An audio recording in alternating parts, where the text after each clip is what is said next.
Thank you, Jim. And as you can see, the Sepang circuit at Kuala Lumpur is in prime condition. Now, people here who should know a lot better are writing McLaren off in Malaysia, but don't you believe it. Mika Häkkinen may be starting 4th, David Coulthard may be starting 8th, but they've overcome worse problems than that in the past. But would you believe this?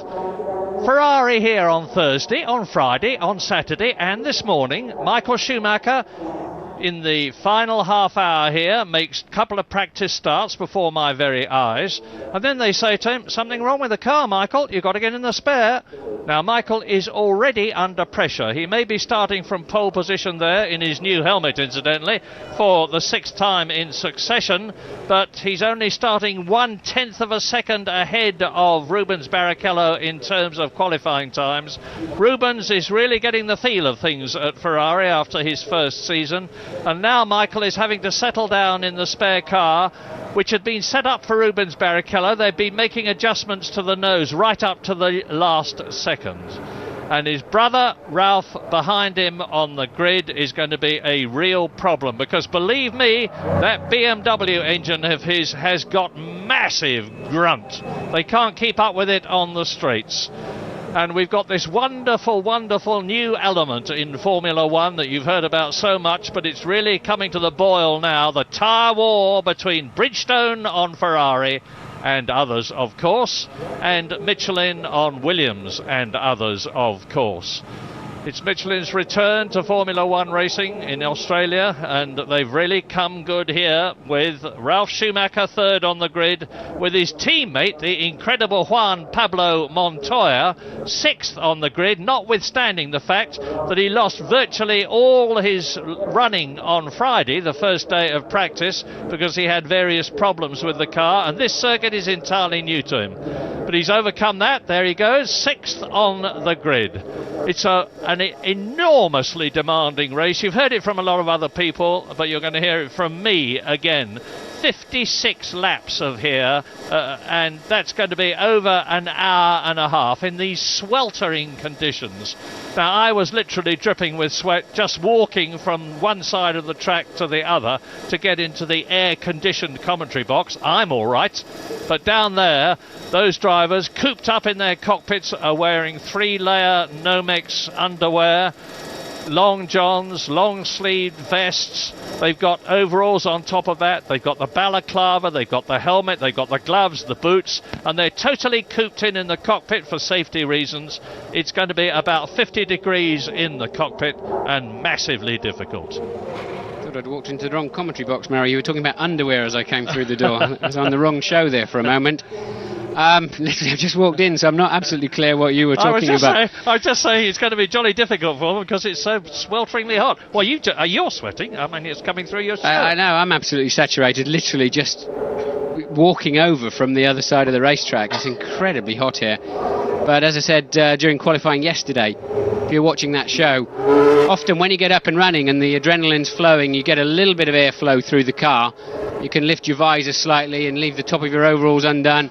There's all sorts of devices in the car, some teams using dry ice, others, as was explained earlier, using balaclavas and anything they can to make the driver feel more comfortable. But it's a psychological thing as much as anything. Once you're underway, it's okay. When you're stopping and starting during qualifying and free practice, the heat just wells up and you just have to get out of the car sometimes. You can't cope with it, but I don't think they'll have a problem in the race. They're all pretty fit. Well, two teams that may not be too unhappy about the heat here are BAR and Williams, both of whom were in Kyalami in South Africa, specifically testing under the very hot conditions that are applied in Australia here and are going to apply in Brazil. They got all sorts of special ducts in the car to protect the delicate electronics, which can cause the engine and other things to shut down. But away we go on the formation lap, which enables you to see what this Sepang circuit is like. 3.4 miles altogether.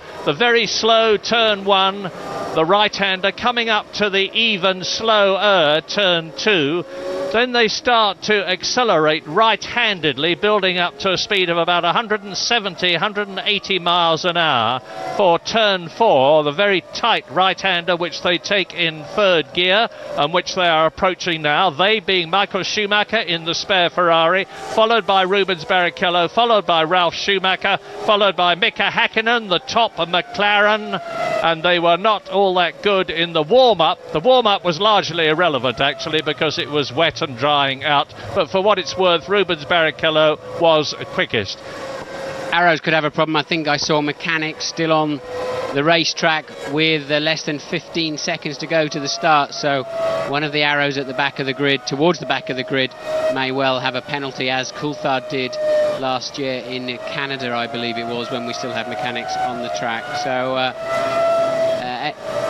Enrique Benaldi starting 22nd in the Arrows, having qualified 18th, pushed down to 22nd because of a technical infringement with the aerodynamics. Strangely, looking out of the window, I think I saw a Jordan trailing behind the pack, Murray. I don't know whether we'll pick that up on our TV feed, but I think there's a Jordan in trouble coasting round at the back of the field at the moment. Not Trulli, because I've just looked down, there is it's Frentzen. That is Frentzen. It's not Trulli because he's 5th, and the Jordan team have kindly put a marker on Trulli's car because he and Frentzen are so difficult to tell apart on the track. And Frentzen was due to be starting from 9th on the grid behind David Coulthard. The top, there he is, you can see him just, as Martin said, trailing along, coming up to turn 9. And news from Louise in the Jordan pit, he's got a misfire of some sort, and the speed he's doing looks very much like he's constantly at pit lane speed limit, actually, something like that, but nonetheless, Frentzen then already in problems before the start of this Grand Prix. Quite incredible, isn't it? Schumacher starting in the spare car, Frentzen in trouble before the race even starts. Michael Schumacher then starting in pole position for the 6th consecutive time. On his way, he hopes, to his 6th consecutive win. Now Frentzen arrives and the pack are all in place. He should go in the pits and start from the pit lane if he manages to clear his car. Suspect the problems he's got, he'll go in the pit lane anyway, but Frentzen should not really cruise up to the back of this grid now. Grid order: Schumacher, Barrichello in the white and blue Williams BMW, Ralf Schumacher. There's one of the Benettons coming into line. They'll have to abort the start. A Benetton completely out of sync there. Who is that down there? It's Fisichella, isn't it? Start aborted. I had this back in the 80s once when somebody else took my grid slot, and Fisichella, sorry, what he's done is he's turned over to his grid slot too late. He's obviously got mixed up, expecting all the cars in front of him to go down one more line, one more box, and he's turned too late. Obviously, if he reverses, he'll be disqualified immediately. You cannot reverse on a racetrack. So Fisichella, has done the only thing he can, and that's switch it off, and the clerk of the course has done, the race director's done the only thing he can, and that is abort the start of the race.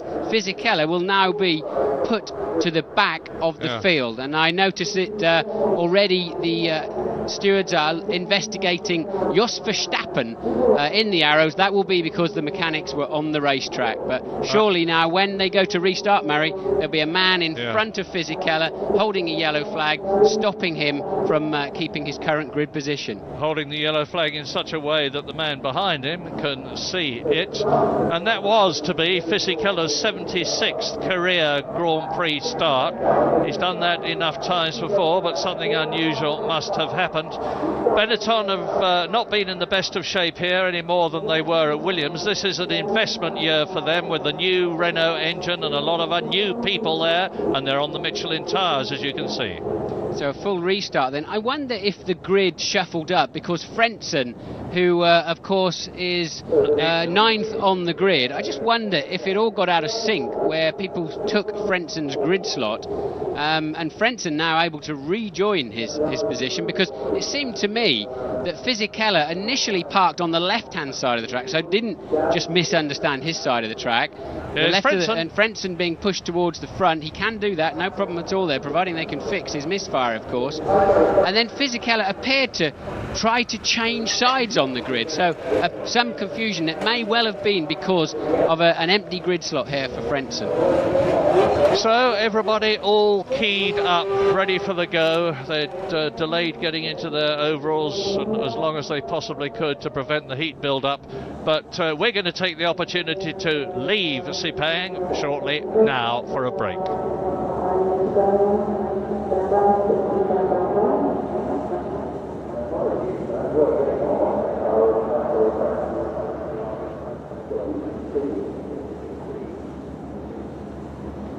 Martin, I don't know if you've been in this position. I remember seeing you get into difficulties in Austria once, but I mean, unsettling for the driver. He's made a mistake, hasn't he? Well, it would appear so. Yeah, we're getting information down that he just simply made a mistake, forgot which side of the grid he's on, which is, I've never seen that before in 18 years of hanging around the Grand Prix circuit.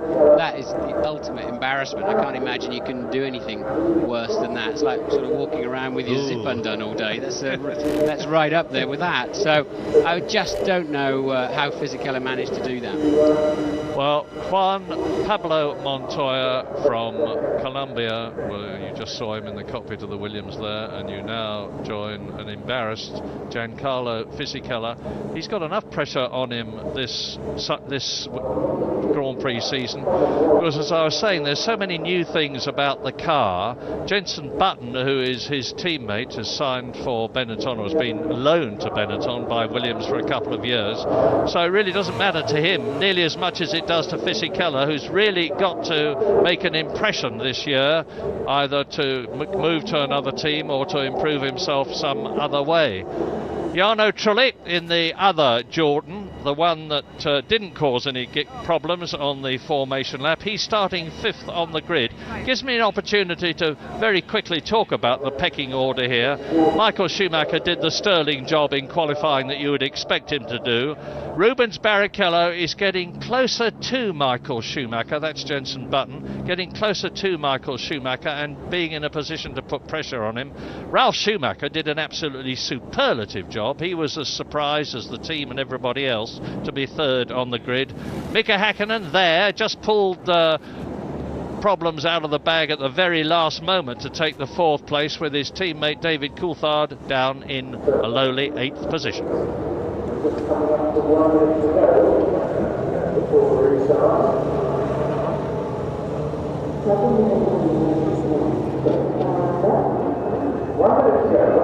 Welcome back to Sepang. Restart in just under a minute. Restart being the rerun of the formation lap, and we will be watching, of course, particularly carefully Heinz-Harald Frentzen in the yellow Jordan, 9th on the grid, to see whether they've overcome his problem. Yeah, so what does this all mean? The race will be 1 lap shorter, and now it's effectively a whole new start. Frentzen has retaken his position, which I believe under the rules he's perfectly entitled to do, so that's a major let-off for the Jordan team there, and but it happens. Sometimes it falls your way, sometimes it doesn't. I believe they will stop Fisichella from moving away from the grid and put him at the back. He caused the aborted start by apparently just mistaking which side of the grid he should be parked on, which is the ultimate embarrassment. If he's not, I mean, he just will be so red inside that car. So, and there's the man with the yellow flag in front of Fisichella. Yeah. So that's his punishment. Everybody else has now got to, and there's a car stalled on the line. And who is that? It looks like Montoya. Marquez in the... I think it's Montoya. Oh, you're right, it is Montoya. He certainly didn't need that or want that. Now he's going to have the same problem. You are allowed now to close up through the ranks, provided you can do it without inconveniencing anybody. Dry ice is what you're seeing bouncing, that's coming out of the radiators. All the teams have shoved dry ice in to try to keep the cars cool. 2 starts do not help them at all, and you get this kind of problem creeping in. The clutches get hot, the engines get massively hot. There's a heat soak as they sit on the grid waiting for that restart, and as they brake for the first corner, all of the dry ice shoots out of the radiator side ducting. Track temperature, according to our information, down quite a lot now to 35 degrees from 43 degrees. I find that hard to believe in the short time that we've had, but that's the official information as the 2 Ferraris stretch out ahead. I'm surprised at that. I would expect Michael Schumacher, in order to minimise his time on the lead as Montoya's car is seemingly wheeled away, to lead the parade round slowly. Schumacher, that is. Yes, so Montoya then clearly not just a stalling of the engine, there's some other problem with the looks of it. It's surprising they can't get that to go on the line, and they've got to clear it through a gap where all of the mechanics and support crew are still dragging their generators and spare tyres, etc, etc, and they can now recover that over the white line into the pit lane and try to start him from there. That's off he goes to get to the spare. I don't believe Juan Pablo Montoya rushing down the pit lane. I don't believe he can use the spare car now, Murray. I'm not absolutely sure about that. I'd be very surprised if he's now allowed to jump in the spare car. Well, they seem to think so. We'll soon know, because we'll be watching him as you will. So, what a race of dramas already. Michael Schumacher comes out in the spare car at the last moment. Heinz-Harald Frentzen tours round on the first formation lap. Then Giancarlo Fisichella pulls up in the wrong position on the grid, as a result of which the start is aborted. Then Juan Pablo Montoya can't get the Williams, or his people can't get the Williams started. Now, fingers crossed for a clean start this time, not for 56 laps as originally scheduled, but for 55 laps of this 3.4 mile Sepang circuit. Yes, we still think that because the race has effectively started, this counts as a lap of the race they've just done. Maybe they're hoping to get him in the car. If there's another aborted start, then they're still in the motor race. That is the only reason I can think they're putting him in. 3, 4 lights, 5 lights. And it's going, Malaysia. Beautiful start by Michael Schumacher. Rubens Barrichello not so good. Coming up fast is Ralf Schumacher. Behind him is Jarno Trulli cutting through on the inside. Barrichello blocks him off, and Barrichello and up into second place, but now spinning it goes Ralf Schumacher. Is anybody going to hit him? Ralf Schumacher made a terrific start, but he's lost it. Spins the car round again, and coming up behind him, one of the Jaguars. All his terrific work at the start has been completely nullified, and up into third position in the Jordan comes Jarno Trulli, followed by Coulthard. That was Coulthard. He had an amazing first corner. From 8th position. Yeah, Coulthard managed to sneak past Hakkinen in that first corner while he was watching Ralf spinning out of contention. And who have we got here? That's Raikkonen, it looked like to me. I think that was Raikkonen. It was definitely the Sauber, and it was definitely Raikkonen. Yep. So, well, Michael Schumacher leads. And two Ferraris up front in Malaysia. And look at the gap between them. And look at the gap, even more importantly, between Jarno Trulli and David Coulthard after that sensational start. And Heinz-Harald Frentzen is there in 5th position in the Jordan, followed by one of the Arrows. How on earth did that get there, and who is it? Verstappen. It's got to be Verstappen, because Bernaldi was right at that. Verstappen must have done an absolutely sensational start, because he's up into 6th position and he started in 18th place. Let me do a quick 1 to 10, Murray, because the changes are amazing in these first couple of laps of the Grand Prix. One aborted and now just coming over the line to complete their first flying lap. It's Michael Schumacher from Rubens Barrichello by 1.3 seconds. Jarno Trulli, David Coulthard in 4th, Frentzen in the second Jordan 5th, Jos Verstappen, Jacques Villeneuve 7th, Mika Hakkinen down to 8th, so the two McLarens have swapped places effectively. Panis 9th and Heidfeld 10th. It's on your screen now, the second half of that of the motor race. Just listen to who Verstappen has passed. He's got past Jenson Button, Fisichella, Bertie, Raikkonen, Alesi, Irvine, Heidfeld, Panis and Frentzen. No, not Frentzen. He's got ahead of all of those, and he's now running, as you've just heard from Martin, in 6th position. There is the Arrows. Now, what this says to me, Martin, is that looks like Villeneuve, I think. Panis or Villeneuve. What this says to me about Jos Verstappen, he's on a very light fuel load and doing a two-stop strategy. It's early days to tell yet, but that could be one of the reasons why he's been able to sprint up from 18th, and it's Olivier Panis, despairingly out of the race. You can see from his body language that he's pretty fed up about something. There is the answer. Well, what an amazing start to this Grand Prix. Drama all the way. But Barrichello is just falling back a little bit at the front. Now, he was managing to peg Schumacher pretty much through that first lap, but all of a sudden Michael just getting on with it, and Panis then, remember, disqualified from a strong position in the Melbourne Grand Prix, and here he is already out of the second Grand Prix of the season. So over the line goes Michael Schumacher, 2 laps completed, behind him Rubens Barrichello, 1.5 seconds, and Ralf Schumacher is starting to storm up through the field. He is currently at the end of the previous lap in 20th position. Barrichello closing a bit on Michael Schumacher as they go through the bends there, with Jarno Trulli already on lap 3, 5 seconds behind Michael Schumacher. David Coulthard is less than a second behind Jarno Trulli. So it's Ferrari.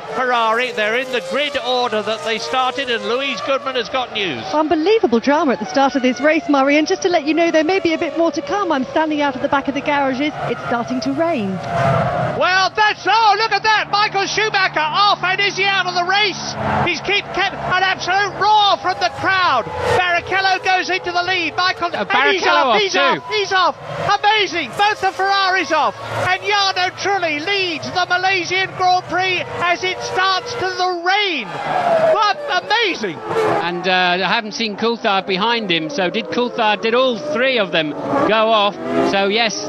Wet? You think? Wet? Well, it must be raining. Louise just pointed out. Now Coulthard is there. I'd missed him. And both Ferraris caught out on what must be a slightly damp corner. One of them third. It must be surely Michael Schumacher who regained the circuit first.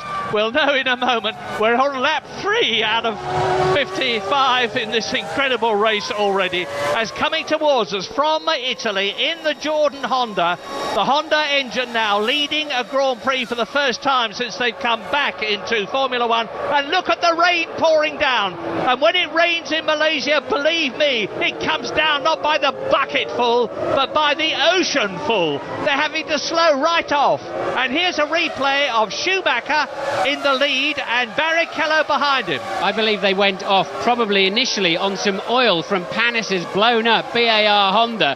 One Ferrari following the other through the gravel traps. That's caused a few heart attacks back in Maranello, but they both just got away with it, and now it's raining hard. They'll have to come in for wets at the end of this lap, I believe. And you will have seen from that shot that it wasn't Schumacher that regained the track first, it was Barrichello up into 3rd position with Heinz-Harald Frentzen, and in they come for rain tyres. James Allen. Well, there's some cars coming in, Murray. That was the Ferrari team. James. Blinder here. Benetton have played an absolute blinder. They saw the problem. It's absolutely bucketing it down here. Fisichella got service first. Button got service second. Also one of the Minardis, but astonishingly, nobody else came in. Safety cars out. I'm not surprised, because look at this. The conditions are impossible. 2 Jaguars line astern in the pits then. So the Jaguars in together. The Ferraris went around one more time. That's not got a lot of groove in that wet they're thinking of putting on there. And you're watching Fisichella, who's out now on wet tyres, but those that carried on past the pits will lose out quite heavily here. Depends just when this safety car picks up the pack. That's picked up Button, hasn't it? Jenson Button behind it. Now we're going to wait for the safety car to come round to try to tell you logically and clearly about what is happening here. But you've heard the word monsoon, and that's Nick Heidfeld sitting in the Sauber, the man who had such a superb race in Australia, finishing in 4th position. Look at his rear wheel spinning. He's beached the car. The ride height in these Formula One cars, the distance between the ground and the bottom of the car is minimal, and he's beached it somewhere, and James Allen has got more news for us. Well, the $10 million question now, of course, for these teams is who do they bring in first? Who do they serve first? Particularly McLaren. We've got 2 equal drivers. Who's going to get the tyres first? Is it going to be Häkkinen or Coulthard? From the body language of Ron Dennis, it's going to be Häkkinen, would you believe? James Trulli is off. Jarno Trulli has gone off the track. You've just seen him. He was the man who was leading the race when the rain started coming down. Well, this has surprised everybody. I did a scan, and they're not able to get round on their slicks. They're obviously aquaplaning off the road. I think Fisichella's the one who's going to gain most out of this. I believe he's ahead of the safety car and will come back round behind the pack. Cars off everywhere. Bernardi's gone off. I did a scan, Murray, of all of the major teams, and they all thought either no rain or a tiny bit of rain this afternoon, and that's why everybody has been so surprised. No sign. We got one Ferrari in the pit then, and Michael Schumacher is having to wait to see Barrichello serviced first. Michael Schumacher is parked up line astern behind the Ferrari of Barrichello. And there is Montoya well and truly off the track in the Williams. You've seen Rubens Barrichello in the Ferrari there with Michael Schumacher, both of them together. Now they're fitting the Bridgestone monsoon tyres, I should think. Coulthard left the pit first. James, what can you tell us? Absolutely right. This looks just played perfectly into the hands of McLaren. It's a gift from heaven, and I maligned the McLaren team, and particularly Ron Dennis. He was very clever. He brought Coulthard in. Straight away he was out, and then Häkkinen was coming straight in afterwards. Neither car lost any time in that, and they are in an incredibly strong position. Ferrari on the back foot. What on earth's going on down at Ferrari, James? They still haven't got any tyres on Barrichello's car. This looks like we had back in Nürburgring a year or so back, where they just do not appear to have any tyres ready. Well, look at this. This is a powerboat race. It's not a Formula One car race. As out of the pits after 1 minute and 12 seconds goes Rubens Barrichello. A big pile of gravel, Murray, where Barrichello was parked, so they were cleaning out the side pods, and I assume they're going to have to do the same to Michael Schumacher. The only saving grace here for Ferrari is that under the safety car conditions, they will catch the back of the pack up without too much difficulty. One of my cliches is anything can happen in Formula One, and it usually does, but I wouldn't have expected this. The track's dry, look, Murray. The track is bone dry down there at turn 1 and 2. It's only at the other end of the circuit have we got any rain. Well, now, let me give you from our telemetry here what seems to be the race order at the moment. I say seems to be because all is confusion with so much happening, but we're on lap 5 out of the race distance, which is about 1/11th distance, with David Coulthard 9 seconds ahead of Heinz-Harald Frentzen, or he was, because don't forget they're tight up now, and Rubens Barrichello was in 3rd position ahead of Michael Schumacher and Jos Verstappen. But we need time to settle down and let things clarify, because there is the race leader, David Coulthard. You've heard about the coup from James Allen that Ron Dennis, and remember what I said earlier on, people were writing McLaren off, as off goes Rubens Barrichello again.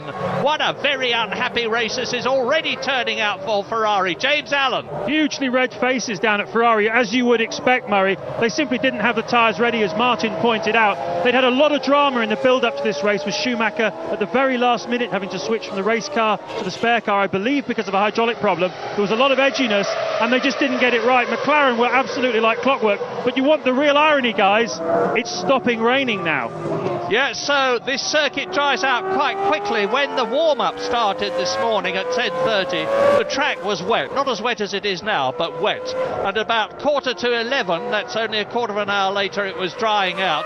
And at about 10 to 11, it was completely dry. Replay. Right, we've got a replay of the second start then. And if you go down in the first corner, you'll see that Ralf Schumacher comes round the outside, the white car around the outside of the second Ferrari. And I believe Barrichello nerfs Ralf Schumacher out of the way into an inevitable spin. Watch Coulthard sneaking up the inside there to take that 4th place now. And that was all of the drama on the first lap. And another action now, another view of that as they get away. And watch Frentzen too. Yeah, Frentzen had a great start. Rubens again an ordinary start, and it's Michael launching off. And look, Ralf then appearing to have the line into the corner. Rubens keeping going and just nerfed him into a bit of a pendulum spin there. Not a lot Ralf could do about that. He clearly didn't understand, and I think Eddie Irvine got caught up in that somewhere as well with a spin at the back. Yes, there's Irvine with a spin at the back of the field, but according to the computer at the moment, not what you're seeing on your screen, I think those cars immediately behind the safety car are now a lap down. Coulthard leads this race from Jos Verstappen, Frentzen, Häkkinen, Trulli, Alesi, Fisichella, Ralf Schumacher, Mazzacani, and then the 2 Ferraris, and then the lapped runners. That may yet unfold, because Yeah, now the safety car will let the lapped runners pass to come round to the tail of the field and pick up the race leader, which according to the computer is David Coulthard. Yeah, and of course they will all have closed up. So who is in second position? Who is in second position? Jos Verstappen is in second position, and he started 18th. Yes, there's 15 runners left in that, and if this race restarts under wet conditions, watch out for Verstappen. I think Coulthard will have his hands full. Jos was very, very fast in the rain this morning, and always is fast. There are 15 runners left in this race, and the top 15 on the computer at the moment, and this is, I assume, now sorted out after the chaos and carnage out on the track and in the pit lane. We saw 2 Ferraris parked up for 3/4 of a minute, probably even a minute before Michael Schumacher got out.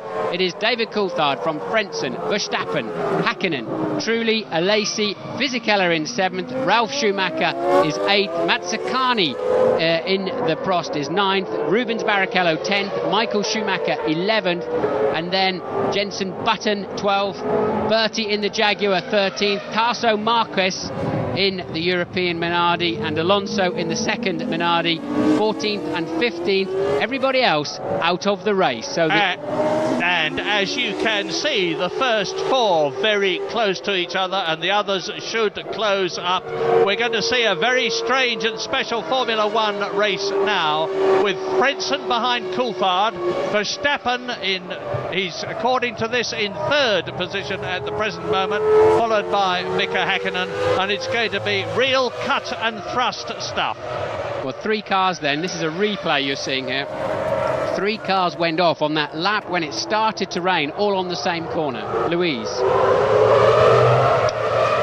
Louise Goodman. Hello, Murray. I'm sitting with Eddie Irvine, who's had a rather troublesome race already with just a few laps going. Eddie, tell me what happened. You were spinning all over the place in that one. One of the hours hit me up the rear at the first corner, spun me, and then I got going again, and it was me and Ralph battling, and big shower came just as we came to one of the corners, and the 3 of us went off in a row. One of them came in for the pit stop, but there was a problem with the car was overheating or something, and obviously the tyre situation, there was lots of problems. It's going to take us a few days to figure out, piece it all together, what actually happened. What were the conditions like out there when the rain came down? Well, I was lucky. I just came around sort of just before the last corner. I came down, and that's where it was really pouring, and obviously I was coming to the pits, so that point was very, very bad, but I think it's okay now. Thanks, Eddie. A spectator from now on. Back to you, Murray. Here's something I can't explain, Murray, is Frentzen is now up in second place, Verstappen down to 3rd, and that is truly going off. He's currently shown as 5th. He obviously escaped out of that gravel trap at some point. Again, it doesn't say replay, but I believe this is and Coulthard off in the background as well. It's Frentzen. This is this problem. It's It is truly, but that's a replay. Yeah. Coulthard went off in the background, recovered, and came in the pits first. So they were running 1st and 2nd into the last corner of that lap where it started to rain. It was a replay, and they both went off in the last corner. Coulthard making it back onto the track first. No news about when the safety car is coming in at the moment. I'm surprised at the big gap between Mika Hakkinen and Jarno Trulli on the track at the present moment. You can see David Coulthard tucked up behind the safety car, and the yellow Jordan to the right is Frentzen, and Frentzen is a changed man this season. He was pretty downcast with Jordan last year because of all the unreliability problems that he had with the car, because he failed to finish 11 times out of the 17 races last year. But he says this is the best Jordan he has ever driven, partly due, of course, to the fact that it's now got this Works Honda engine in it, and it's got colossal grunt. But to the right is Coulthard, in the middle is Frentzen, in the orange car, the orange arrows, is Jos Verstappen. Then there's a gap to Mika Hakkinen, so both the McLarens, which started 4th and 8th, are now in the top 4, with Jarno Trulli in the second Jordan. So both the Jordans are in the top 5, with Jean Alesi making up the top 6, believe it or not, in the Prost. James Allen. Yeah, Martin, the thing to watch for at the restart is Rubens Barrichello allowing Michael to go past him. I've got a feeling that that Michael is on a 2-stop strategy here, and that Rubens was on a 1, a bit like the McLarens. Now, that's something to watch out for. The other thing, of course, is as it has now stopped raining, we're going to run around for a little while here. They were going to be coming in the mid-20s, the 2-stoppers. You could push that back to perhaps the late 20s, but certainly this looks as though it might play into the hands of people on 2 stops. If it doesn't rain again, they're all going to be coming in around about that time, because these wet tyres aren't going to like a drying circuit. And therefore the pendulum, which has swung right towards McLaren at the moment, could well swing away again as well. So don't go away, folks, because this is going to be a classic race. James, did you get any idea of who put inters on and who put wets on? Because if you're in the pit lane, it would be very easy to think you needed full wets. Yeah, everybody had inters ready initially because the rain was falling down. It looked like it wasn't going to be a monsoon. And then the monsoon came. My hunch is that's what happened with Ferrari. That's why they were so slow with Barrichello. They initially wanted to put inters on, then they changed their minds for wets, couldn't find them. McLaren certainly put full wets on. It was so heavy, the rain at the time, Martin, you couldn't really have gone any other way. Yes, because we've already seen Barrichello fly off the road, rejoining after his pit stop. So Barrichello then possibly still on intermediate tyres. Yeah, let's explain what inters are. There's various grades of tyre in terms of their tread configuration, and inters means intermediate. That is for circumstances where the track is damp to wet but not monsoon conditions like we've had. And Bridgestone and Michelin, of course, will also have a tyre that's better for drier conditions and a tyre that's capable of coping with the really, really rain-soaked track. Now, let me quickly tell you, while you're looking at these replays, of who is out of the race. Jacques Villeneuve and Panis are out, so there is Panis on this replay. Both the BARs out. Nick Heidfeld is out in the Sauber, as is his teammate Kimi Raikkonen, with flames coming from the back of the BAR. So a terrible race already for BAR and for Sauber. Bernoldi is out in the Arrows. Montoya is out in the Williams. Not a very good Grand Prix start for him this season. Eddie Irvine, you've heard from, is out in the Jaguar. And on lap 8 with the safety car, no news yet about when it's coming in. Yeah, I don't understand why the safety car's still out there, unless they're still clearing away the various cars that were beached in the gravel traps. We haven't seen any signs of that on our TV picture, but no safety cars coming in at the end of this lap. Martin, just look at Jos Verstappen. You can sort of almost feel the car pulsating with his eagerness to get to grips with the two in front of him. He hasn't had an opportunity like this since his first season in Grand Prix racing as the reserve driver for Benetton, and he subsequently took over the drive and got 2 third places. Yes, and as I said earlier on, he's very, very fast in these changeable conditions. And anybody who is out there on inters, I think, will be within a lap or so, will be on the right tyre, because the full wet is going to get very, very hot in the early section of the lap. The first 4 or 5 corners of the lap are quite dry until now, till the exit of turn 4, look, and then the wet will come into its own for a while. But I think right now, if I was just taking to the track for a test right now, I think I'd be on the intermediates. Well, I said that I was surprised at the gap between Jarno Trulli in 5th place and Häkkinen in 4th position on the track. That's disappeared now. Look at it. So, Coulthard, the safety car is coming in at the end of this lap. Remember that they're not allowed to pass until they get the green light and cross the line. David Coulthard leading Frentzen, leading Verstappen, leading Häkkinen, leading Trulli, leading Alesi. Those are the top 6. I can explain now how Frentzen's popped back in front of Verstappen, apparently under what must have been a myriad of yellow flags as everybody was falling off the road with that surprise rainstorm. Apparently Verstappen overtook Frentzen under a yellow, and so has yielded to try to avoid any kind of penalty. In fact, it now says the safety car will do 1 further lap, and I just can't see why at the moment. Just as a matter of interest, the man who is driving the safety car is Bernd Mailander, the German DTM and touring car expert. And he's had a lot of mileage in this car, and there's a lot of responsibility on his shoulders now. I wonder if the race director is in contact either with, through one of the teams with the drivers. I know they can sometimes ask opinions as to to whether the track is ready to go, because they're obviously feeling how much water there is down. A couple of those corners are still pretty wet, actually, as you look further around the lap, but here we are through 14, and it's virtually bone dry again, isn't it, on their right-hand side of the track. So I wonder if either the safety car driver and or some of the key drivers are saying, give it one more lap.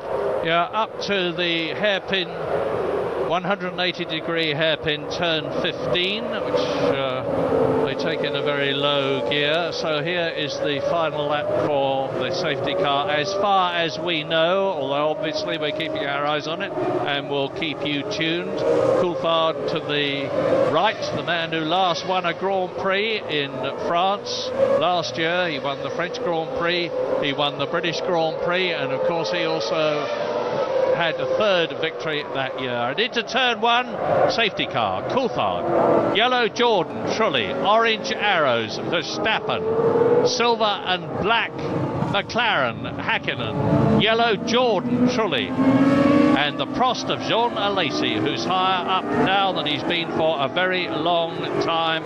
And there's the replay of the BAR in flames spinning off with Olivier Panis finishing his race. Yes, and of course the next two cars round, really, that would probably not have had yellow flag assistance or so much warning were the two Ferraris, who both went off on that corner, and it was starting to spit with rain. And as you well know, a drop of water and a drop of oil is massively slippery, especially if you ride a motorbike on the roads, and that caught both Ferrari drivers out. James? Yeah, down at McLaren, big drama here. It appears Coulthard's radio is not working.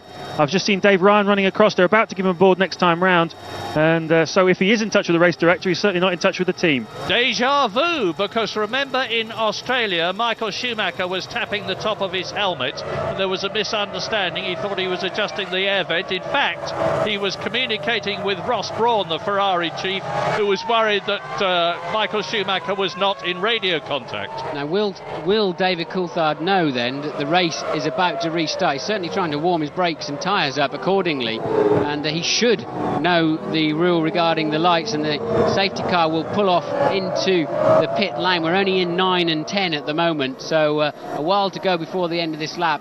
Can the team give David Coulthard the information that he needs to be sure that he knows the race is about to restart at the end of this lap? We've just been told that Ralf Schumacher's rear light is not on. I hope that's not going to be significant in terms of penalisation. They're supposed to have the red light on, of course, when they're in bad weather conditions so that the car behind them can see them. I remember from swatting up the regulations, you cannot be pulled off the track for not having your rear light on. Although they can ask you to put it on, they can't drag you off the track. And apparently they have now made contact with David Coulthard, so he is aware that the race restarts at the end of this lap. Which is very shortly, because they're coming down the Penang straight now into the hibiscus domed turn there, which is turn 15. The safety car it pulls off and the race restarts, but remember, no passing until they cross the line, which gives David Coulthard the opportunity to sprint away. Verstappen is challenging Frentzen. Frentzen asleep there. He let Coulthard go, and he's got Verstappen then able, not close enough to have a look at the inside, but Coulthard caught them all sleeping, particularly Frentzen. So a tight match between Trulli and Frentzen, Verstappen and Hakkinen, with Jarno Trulli in the second Jordan closing up on all of them. And John Alesi, where is he? There's a big gap there. There is the Prost, and John Alesi has got Giancarlo Fisichella's Benetton right behind him. I would expect Alesi to be able to pull away, and look at Jos Verstappen swarming all over Heinz-Harald Frentzen's Jordan. This is Jos Verstappen's opportunity. Jos, the boss from Holland, and he knows it. He's got the Acertec engine in the car, and it's down on power compared with the others, but that won't harm it nearly as much in these wet conditions as it would in the dry. Well, they're into the great unknown at the moment. We know there's oil on the track. We know there must be a lot of gravel. the track is sort of 25% dry and 75% wet or very wet, and Hakkinen now having a good look up the inside of Verstappen into turn 9. Hakkinen looking comfortable. Two McLarens working better in these conditions.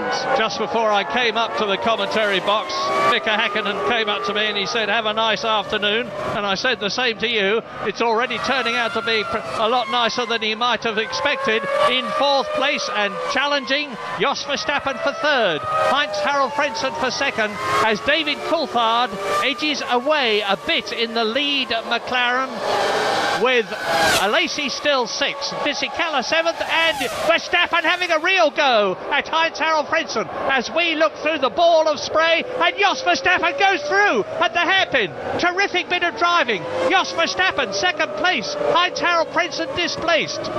Well, Verstappen overtook Coulthard in the rain in the warm-up there, so if he can now close that gap to Coulthard, Verstappen may well be able to lead this motor race. So 2.8 seconds down then, Verstappen over the leader Coulthard, and at the back, towards the back of the field, 8th and 9th now are the two Ferraris, just making their way past. They have passed the two Benettons, so they're on their way through the field. Terrific performance, not only by Verstappen but by the whole Arrows team. It's a new car after last year. Mike Coughlin, the designer of Tom Walkinshaw's team, has done a superb job with his people. They've got a lot of new people there, and they're certainly making the most of them all, because Heinz-Harald Frentzen is dropping back.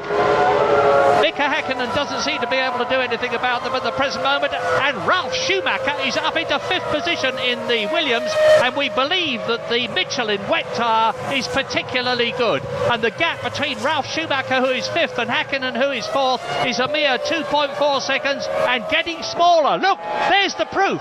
Verstappen 2nd, Frentzen 3rd, Hakkinen going through and taking that 3rd position. So Frentzen has lost 3 places.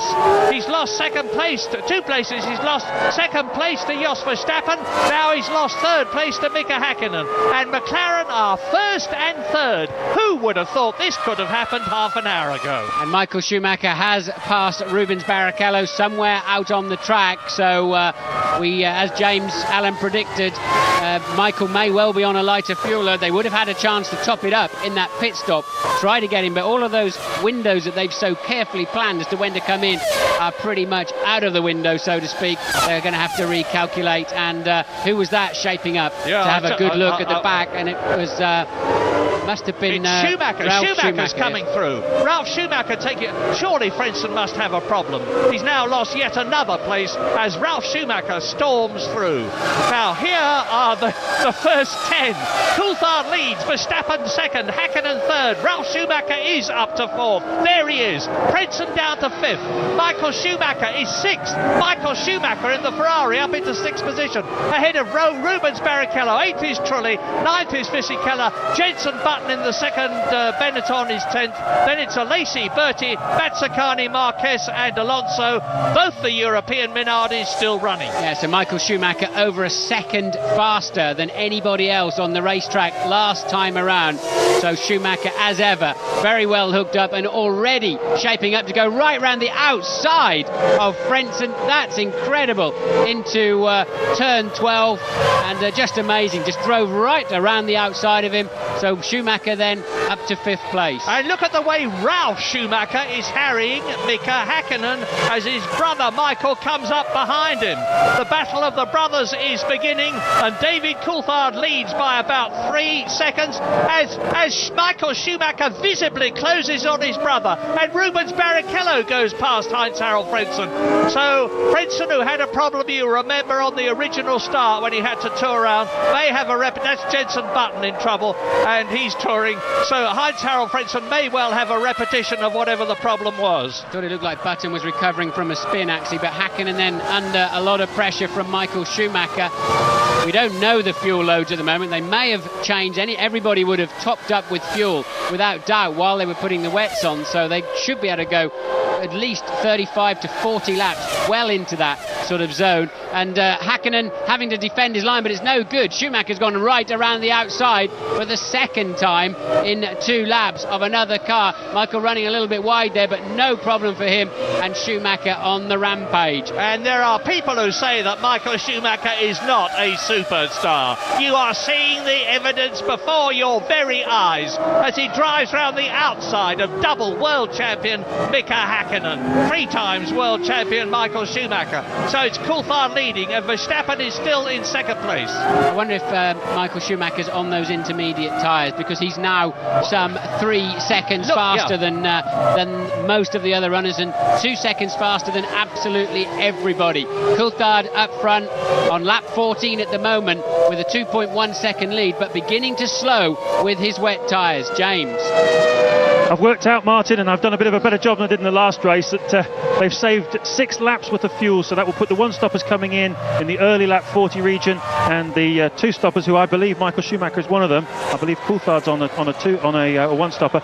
So Michael Schumacher on a 2-stopper will come in around about lap 29 to 30, something along those lines. And the Ferraris are right up with the McLaren now. You're looking at Mika Häkkinen in 4th position, and Look how close it is between the Ferrari and the McLaren. And the McLaren it's Rubens Barrichello there battling against Mika Häkkinen, and he's going, and he does it. Rubens Barrichello passes Mika Häkkinen just as his teammate Michael Schumacher did, except that Michael Schumacher did it on the outside, Rubens Barrichello did it on the inside, and now Ralf Schumacher is closing up in the Williams BMW on Mika Häkkinen.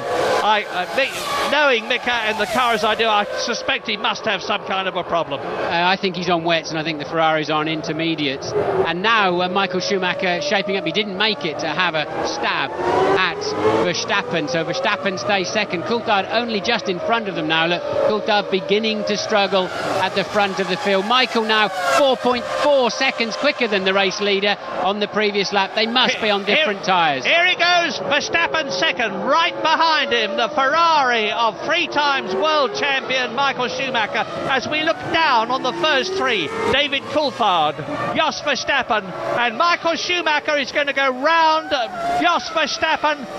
Goes through on the inside. Is Verstappen going to yield and let him through? No, he is not. And the rain is coming down again. Barrichello in 4th position. Mika Häkkinen in 5th position. Ralf Schumacher is 6th. Frentzen is 7th. Trulli is 8th. Fisichella is 9th. Luciano Berti in the only Jaguar is in 10th position. And Michael Schumacher has another look at and another go at Jos Verstappen. And still he can't get past. Verstappen is entitled to take the racing line where he wants it to be, and he is doing it fairly and squarely. Yes, the wetter part of the track. Now Michael's got the run up the inside into 9, and it begins to dry up now. So Michael then slicing through into second place easily as it happens, and I'd be absolutely sure he's on the intermediates just by the way he's driving around the outside of people in these kind of corners where it's a little bit drier. Coulthard will be the next victim in a very short amount of time, I would imagine. And Michael Schumacher shaking the head of the Ferrari, or the Ferrari shaking its own head, as the reigning world champion closes up on David Coulthard. Shortly, we think, to take the lead. David Coulthard looks at his mirrors. Michael Schumacher dives out from behind his wing, gets through on the inside.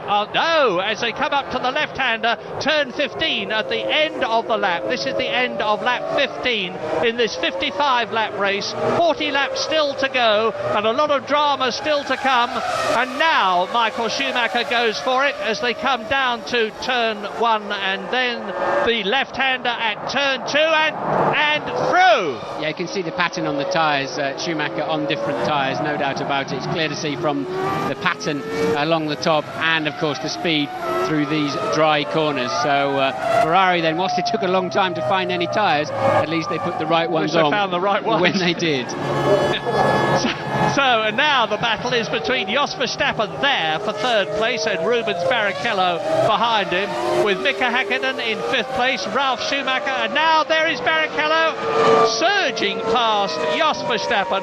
Another manifestation of the fact that they are undoubtedly the two Ferraris on the right Bridgestone tyres at the present moment to cope with these ever-changing weather conditions. Dry, wet, then drying out a bit, then getting wet again. They've got it right, although it took them some time to do so, and it looks now as though Rubens Barrichello will be passing David Coulthard to make it Ferrari first and second on lap 16. There's some very dark clouds and a lot of rain falling in the not too distant, just over the hills there, so this is going to be a very changeable race. But if you'd want to know what I'm talking about on the pattern of the tyre, you'll see a groove that's right down the middle of the intermediates of the Ferraris, whereas you'll see 2 or 3 grooves spread across the tyre. If you just look along the very top edge of them, if you get a close-up, you'll see exactly what I mean. That confirms they are different patterns of tyres, and you can see Coulthard's are even a different colour, as those wets do not like dry corners, and that's why Barrichello can simply drive right past him. He gets a lot more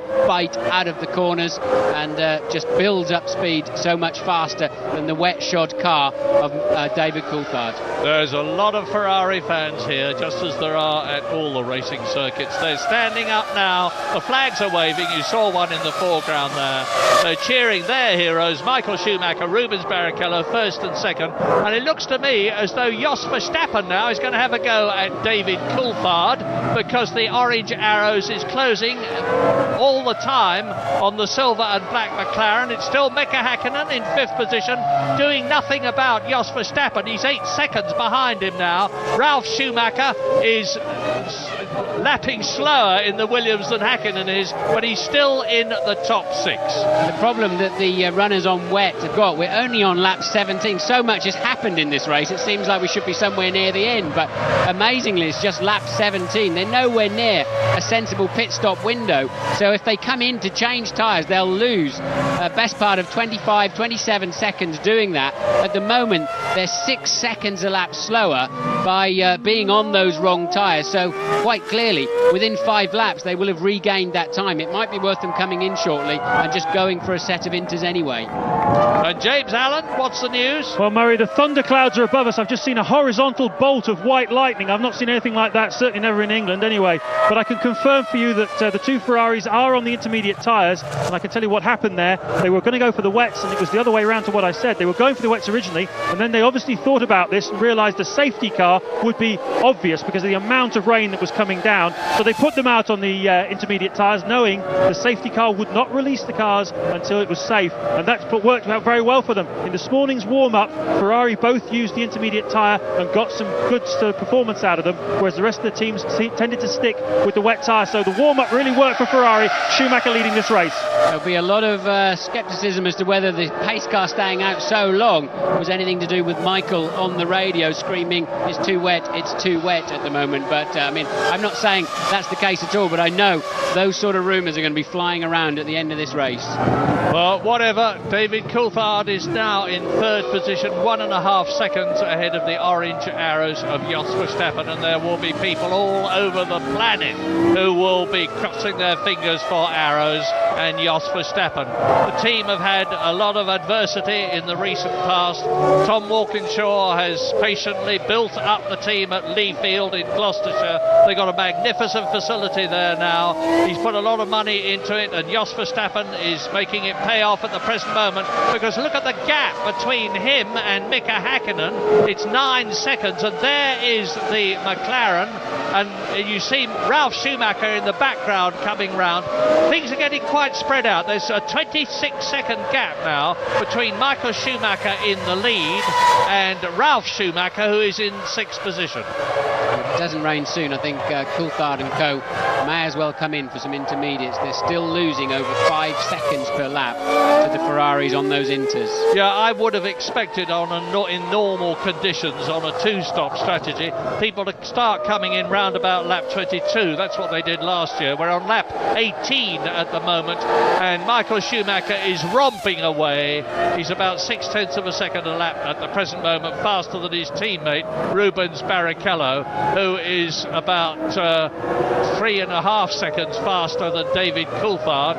Verstappen and Häkkinen are lapping at about the same time, but Schumacher is the man on the charge, as you see, increasing his lead. He goes over the line now to complete his 19th lap and start his 20th out of 55, coming up towards half distance, and his lead has increased to 7.3 seconds. Yes, Michael Schumacher, as always, in a league of his own in these difficult and unpredictable conditions, and stretching that lead out over 7 seconds over his teammate. Meanwhile, Coulthard and co still falling away at over 5 seconds a lap, and Häkkinen then is the first to come in for, I would assume, it will have to be some inters. Let's see if we can see. Now there's slicks. Häkkinen then gambling on slicks. That'll be a bit tricky in a couple of corners, but that may well prove to be a smart move, and I believe Ralf Schumacher in the BMW Williams doing exactly the same. Yes, so Häkkinen then on slicks. Well, you've heard us talking about tyres, you've heard us talking about monsoon tyres, about intermediate tyres,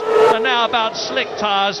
Slick tyres actually have 3 grooves in them now. They used to be all rubber, because the more rubber you can put on the ground, the better. And in order to slow the cars down a bit, they introduced grooves. 4 grooves. 4 grooves now. They were 3 grooves, and there's 4 of them now.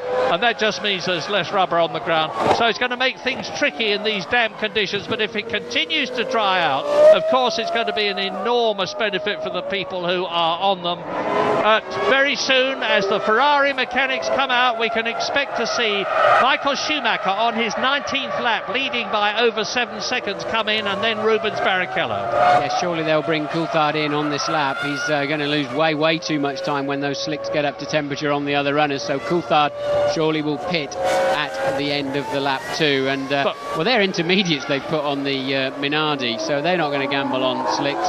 And Coulthard then coming down the final straight into turn 15. Will he take to the pit lane, or will he go for one more lap? And he's going for another lap. Yeah, he's going on, running very wide. That was Fernando Alonso, incidentally, in the Minardi, running 15th at the present moment.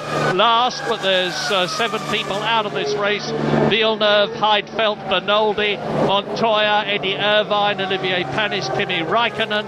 Both the Saubers and both the BARs have retired. 15 cars left out of the 22 started. Lap 20 out of 55. Michael Schumacher leads Barrichello by over 9 seconds. Well, like us, all eyes in the pit lane will now be, of course, on the 2 slick runners, Häkkinen and Ralf Schumacher, currently down there in 7th and 8th place. And the moment they look like they're finding some time, and that's not a lap time, they'll just be reacting to a section time even, where they can see the slick shod cars going faster. And of course, the Ferraris with such a lead, over 12 seconds on 21 seconds on third place man Coulthard, they can afford to wait one more lap rather than take a risk. Häkkinen and Ralf Schumacher had a lot less to lose by going for that stop earlier, and Coulthard, of course, in third place. He's really pretty much in the middle of those, and look, his left front wet has got virtually no tread on it at all. It's just burning the rubber straight off. The fastest lap we've had so far was Michael Schumacher, 1:41.8, and that was on lap 2 when things were much better than they are now, of course. He's currently lapping about 1:49, which is 2 seconds faster than Rubens Barrichello. As you look at Jos Verstappen in 4th position behind Coulthard, Barrichello and race leader Michael Schumacher that you're looking at. Well, here's the answer then. Look, Häkkinen, albeit in that first drier section, has just done the fastest T1 of the whole race so far, of section 1. So Häkkinen already found grip in those first 4 corners, but as we know, it's the next section, 7 through 9, that is more wet, and I'll keep a close eye on that. And still, he's not too bad. So the slicks are not quite ready in the middle of the track yet, but anytime soon. So Michael Schumacher 1:49.8, and he can afford to stay out. He's got, compared with Häkkinen, he's over a minute ahead of him. He's 10 seconds ahead of Barrichello. He's 25 seconds and more ahead of David Coulthard. So he can afford to come in, take on new tyres, get out again, and still stay in the lead ahead of David Coulthard if they had a good stop. And we're looking at Mika Häkkinen now, 8th position, closing on Giancarlo Fisichella's Benetton ahead of him. And I think he went in the pits, Murray. Fisichella's just gone into the pits. So upper place to 7th position, 1 position off the points goes the Flying Fins. Right, 56.5 for Hakkinen, and that's 7 seconds slower than Michael Schumacher. He's gone a bit too early. It's too wet in the middle of the lap. Of course, he's got to build tyre temperature up. He's got to learn where those slicks will give grip and will not. But that was a pretty slow first lap there for Hakkinen. And what did Ralf Schumacher do? Same time. So the slicks, they're a touch too early. Keller out on slicks. Well, he's come in later, but has he still come in too early? People say to me, why doesn't the best driver always win the race? And I say, well, you know, the best driver has to have the best car, he has to have the best backup, he has to have the best engine and mechanics. Of course, he has to have the best tyres, and he has to have the best tyres for the circumstances. And that is what Schumacher has got now. Barrichello in the pits then, so now let's see what Barrichello, surely they'll obviously put slicks on him and fuel it up. So they're just in a 2-stop window now. They can bring themselves back just about on schedule with this, and very used looking slicks there. They look quite new at the rear actually, and they're still trying to clean the side pods of Barrichello's car. I wonder if well, of course, remember he went off after he changed tyres last time, trying to catch the pace car up. He's been off once again since his initial spill in tandem with Michael Schumacher earlier in the race. Yeah, for some reason they were expecting a lot of debris here anyway. I know the BARs have got special wire mesh guards that they can rip out at the pit stop to clean out the side pods. Now they've got longer side pods this year, so the radiators are further back, and it's very difficult for the mechanics to reach into the side pods and get debris away from the radiators. And if there's debris there, it's going to be affecting the cooling of the engine. It will overheat and they'll be in problems. Lap 22, Schumacher leads Barrichello now by 16.6 seconds. There's bags of movement there in the Jordan pit as out comes Heinz-Harald Frentzen, who was in 6th position. Well, I don't know what they're reacting to by bringing these cars in, because the mid-sector's just 3 seconds too slow. I know it'll come round quite quickly, but at the moment they're still, of course, they were on wet, so I suppose they're moving from wets to slicks, and I'm comparing them with Michael on the intermediates, but nonetheless it is still a touch too early for slicks. No, not now, I think, Martin. Mika Hakkinen has just done the fastest first sector, as you pointed out earlier on, but this is the fastest of the whole race, 25.7 compared with Michael Schumacher's 26.2. There is Jarno Trulli in 5th position in the Jordan, and the order is Schumacher, Barrichello, Coulthard, Verstappen still hanging on in the arrows in the points in 4th place ahead of Jarno Trulli that we have just seen. Heinz-Harald Frentzen, both the Jordans are in the top 6, as are both the Ferraris. Mika Hakkinen in the 2nd McLaren is out of the points, he's in 7th place. Ralf Schumacher is 8th, and you watch now the Jordan, here it comes. Coulthard's getting some good lap times in now on his full wets. He's down to within 2 seconds a lap of Michael Schumacher. We're going to take a short break.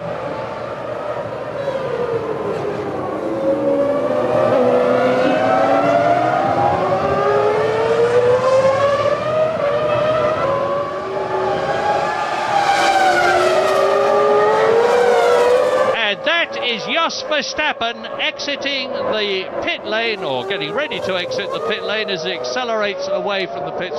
He came in 3rd position, and Rubens Barrichello, who of course has been in for slick tyres, or rather grooved tyres, has therefore moved up a place. So Ferrari will be in 1st and 3rd places, sandwiching the McLaren of David Coulthard, and we're looking at race leader Michael Schumacher, who is seemingly on his way, if he can keep things going, to that 6th Grand Prix successive victory, to beat Nigel Mansell's 5 in a row and to become second only to the great Alberto Ascari. But there's a long way to go yet. We're on lap 24 now. It's a 55-lap race. There's many a slip twixt cup and lip, and Michael Schumacher's priority now is to keep it on the track as he closes up on Jean Alesi in the Ferrari-powered powered Prost, although they call it an Acer engine these days. He is in 10th position. Now, there's Schumacher, who has passed Jean Alesi. The Prost has been frankly very disappointing here and in Melbourne in Australia, but Henry Durand, their technical director and aerodynamicist, is working hard on the car. As you see the wheels locking up momentarily there. And you're looking at Ralf Schumacher on the left, challenging Heinz-Harald Frentzen for 7th position. They've both been into the pits. In fact, everybody who is running now has been in. Fernando Alonso has been in 3 times for one reason or another.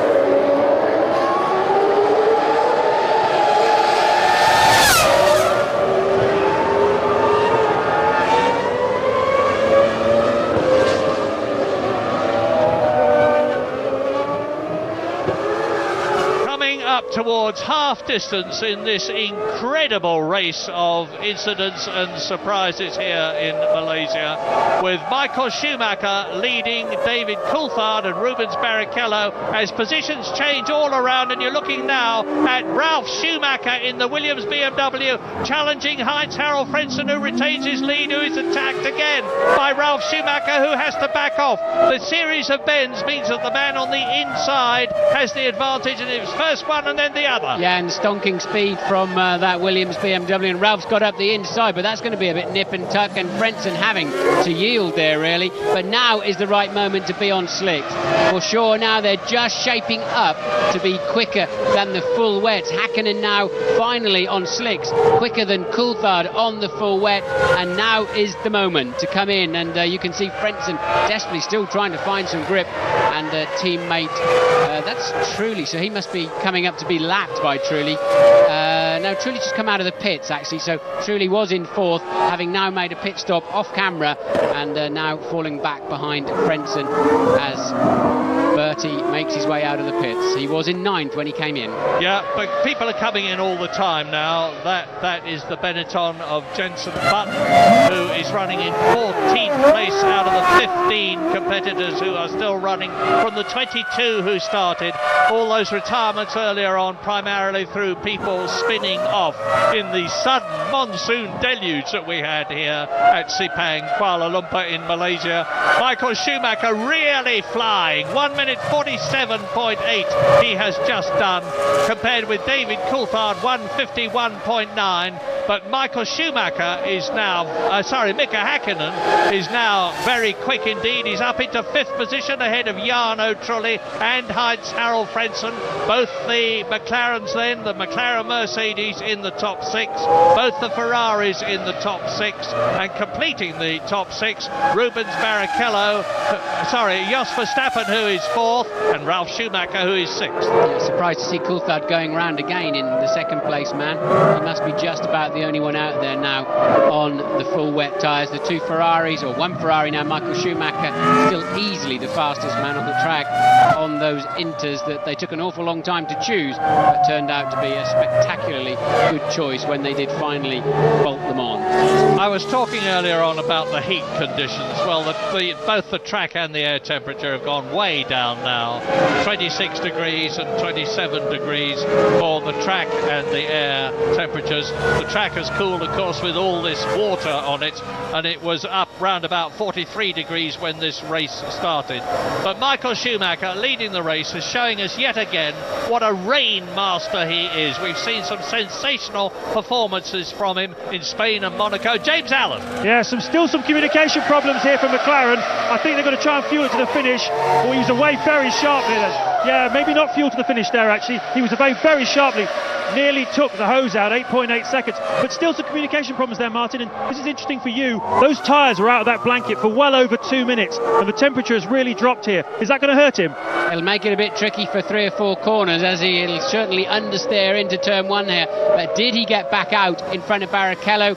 No, he did not. So Coulthard will rejoin. He is now 3rd place. So Ferraris 1 and 2 then. Coulthard back down to 3rd. You heard the word understeer there. What that means is that the car wants to go straight on when the driver wants it to turn left or right.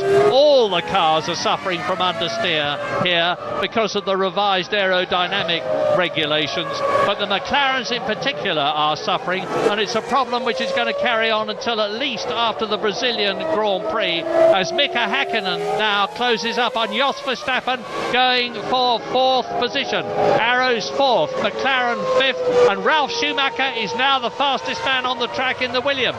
In section 1 that is, but Verstappen still cutting the mustard, look, and obviously very quick in the way. I think he'll lose some of that advantage now that he had earlier on in the race when he was running as high as 2nd place in the early stages after the restart behind the restart really, after the safety car released them. And Verstappen really still managing to hold his own against Häkkinen in 5th place. Now we are at half distance now, lap 27 out of 55. Here is the order and here are the gaps. Michael Schumacher, Ferrari, leads David Coulthard, McLaren, by 47 seconds. Rubens Barrichello is 10 seconds behind the McLaren and gaining. Jos Verstappen and Mika Häkkinen are having the battle that you can see for 5th position.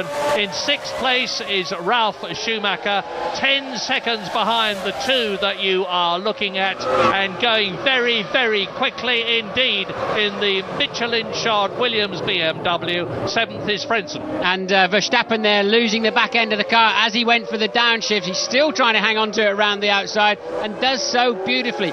Really kept his head well there, Verstappen. As they come up to Mazzacani in the Prost, leading Jenson Button, and they are down in 14th and 15th positions, about to be lapped by the Arrows and the McLaren there.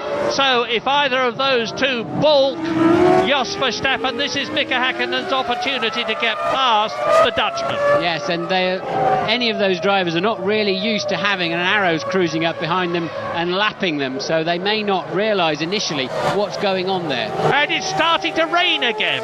They're all out on grooved tyres now, as far as I know, and with the rain coming down, we face the prospect of the race changing again as they have to contemplate coming in for wet weather tyres, but it depends how wet it is. I remember in the past as Jos Verstappen goes past Jenson Button, who holds up the McLaren of Mika Häkkinen behind him. He was on his racing line, he couldn't move, and now Mazzacani is going to yield to the flying Arrows with the Asia Tech engine. Jos Verstappen goes past, Mika Häkkinen has got past Button, Mika Häkkinen challenges Mazzacani, goes through on the inside, and Button is right with the McLaren as well. Now these 4 cars are on 2 different laps, but it's a great race. It is, isn't it? And Häkkinen really getting terribly badly balked there by Mazzacani. Mazzacani finally getting out of the way, and Jenson Button saying thank you very much, I'll have a little bit of that. So Button moving through then up into 14th place. On lap 28, Schumacher leading Barrichello by an incredible 64 seconds now. And the fastest lap we have in this race is Michael Schumacher, 1 minute 41. So he's about 2/3 of a lap ahead of the man in 2nd place, his teammate in the Ferrari. David Coulthard, 18 seconds behind Barrichello. Of course, why is Michael Schumacher over a minute ahead? Well, they put intermediates on during the pace car, and he stayed on them. He has not come in the pits to put on the slicks, and he is still easily by over 3 seconds faster than anybody else on the racetrack. So those inters working beautifully for Michael Schumacher. Yeah, it's not just that he's a superlatively good driver with incredible reflexes and who is magnificently fit and gigantically experienced. He uses his load. He thinks all the time. It never ceases to amaze me how a top Formula One driver can devote about, 90% of his, no, not 90%, an awful lot of his talent to thinking about what's happening as opposed to just driving. And they're really having to tread carefully out there, Marion. Look at Ralf Schumacher now homing in. He was 5 seconds a lap faster than Häkkinen on the previous lap, although we did see Häkkinen getting caught up in the back markers. And Ralf there clearly finding some more grip on this slightly dampening racetrack that we got at the moment. Light great rain out there, but once again it's Michael who's on the perfect tyres.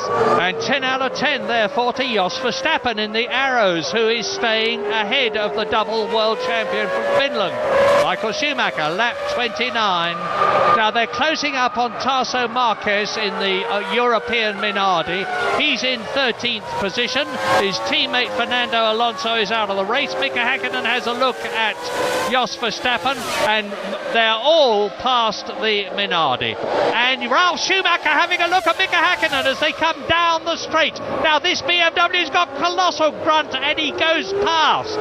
So Ralf Schumacher moves ahead of Mika Häkkinen and takes 5th position in the Malaysian Grand Prix. Well, that was amazing. Häkkinen didn't bother pulling over to get in the way. He just looked out of the side of his car as the Williams whistled past him. Amazing. And the Williams whistles up on Jos Verstappen. And I think in the mood that Ralf Schumacher is in, and with that tremendous power behind him, he's going to go past the McLaren in a way that the Arrows in a way that Mika Häkkinen and the McLaren was not able to do so. But Jos Verstappen holds on. He's getting the power down. Now they are closing up on Fernando Alonso in the second of the two Minardis, who is in 12th position. The gap between them is shrinking rapidly.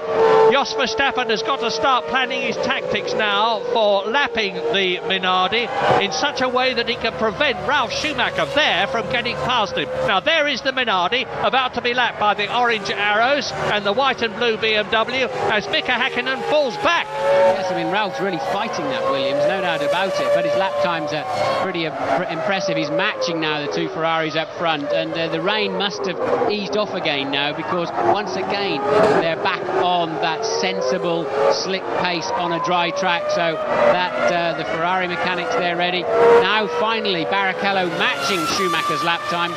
Will they think about pulling Michael in for a set of slicks? And that will be at the end of lap 30 for Michael Schumacher, finally going to those slicks. And the moment of truth is coming now for Jos Verstappen as he comes up to the Minardi, and which moves over and lets him through. Nice bit of driving from the inexperienced Fernando Alonso, a star of the future if ever I saw one. Ralf Schumacher having another look at Jos Verstappen as they turn into the final corner on lap 30 out of 55, turn 15. Now Ralf Schumacher is close enough this time, ideally, to be able to get out of the slipstream of Jos Verstappen, who looks into his right mirror and sees that yellow helmet right behind him. Not quite close enough. Michael Schumacher, race leader by some 67 seconds. James. I said it, Martin. Lap 30, bought himself 6 laps with that safety car period. They're putting the slicks on. What they've been trying to do is push it towards the one-stop fuel window. And as you can see now, all this fuel going in. Yes, he's fueled through to the finish. 12.8, he's fueled through to the finish, and Coulthard is not. Coulthard, I believe, will have to stop again. And you saw the mechanics reach deep into the side pods to clear any debris out of them. I'm not sure Coulthard will stop again, James. If he started the race with a lot of fuel on board, he wouldn't need to stop any longer. Even if he stopped early, he wouldn't need to refuel for much longer than Michael Schumacher, but we'll have to wait and see on that one. But Schumacher clearly then will retain his lead. He had 67 seconds when he came in. He's going to lose about 27, 28 of that, so he'll still be in the lead by over half a minute. And that's a wet tyre tread that's just fallen apart. So somebody, we just saw the tail end of that car going in the pit lane, somebody that's down the final straight, and it is one of the Minardis. It is coming a Minardi, in. yes, has stayed It's out too long. Sparkus. Stayed out too long, Murray, on those wets, and thrown a tread basically. Well, we've all seen truck treads on the motorway when we're driving. That's an unusual sight for a Formula One driver. But Michael Schumacher has rejoined in the lead ahead of his teammate Rubens Barrichello. And there is Tasso Marquez with the European Minardi people swarming round him, changing his tyres. And there's Luciano Berti having a go at David Coulthard. That's to unlap himself. If Bertie gets through there, and the Michelins, which Bertie is on, of course, really are working well at this stage of the race. But I don't quite know where Bertie came from there, whether it was Coulthard lapping Bertie and then Bertie sort of having a bit of a faint stab back up the inside, or whether he really is homing in on Coulthard. We'll have to wait and see. But what an absolute blinder of a race that Holland's Jos Verstappen is driving. Look, Ralf Schumacher has dropped back. He's staying ahead of Mika Häkkinen. There is the Jordan behind Mika Häkkinen of Heinz-Harald Frentzen. So you're looking at 4th, 5th, 6th and 7th together. Verstappen, Schumacher, Häkkinen and Heinz-Harald Frentzen. And Michael Schumacher continues, of course, to lead this race on lap 32 out of 55. And Ralf Schumacher has yet another look at Jos Verstappen, who again gives him the Dutch equivalent of, oh no, you're not my friend. Moves across, which he's entitled to do. And Ralf Schumacher has got to think again another day. Look at the gap between 4, 5, 6, 7. Very little. Yes, Frentzen homing in. He's some 2 seconds faster than that trio in front of him.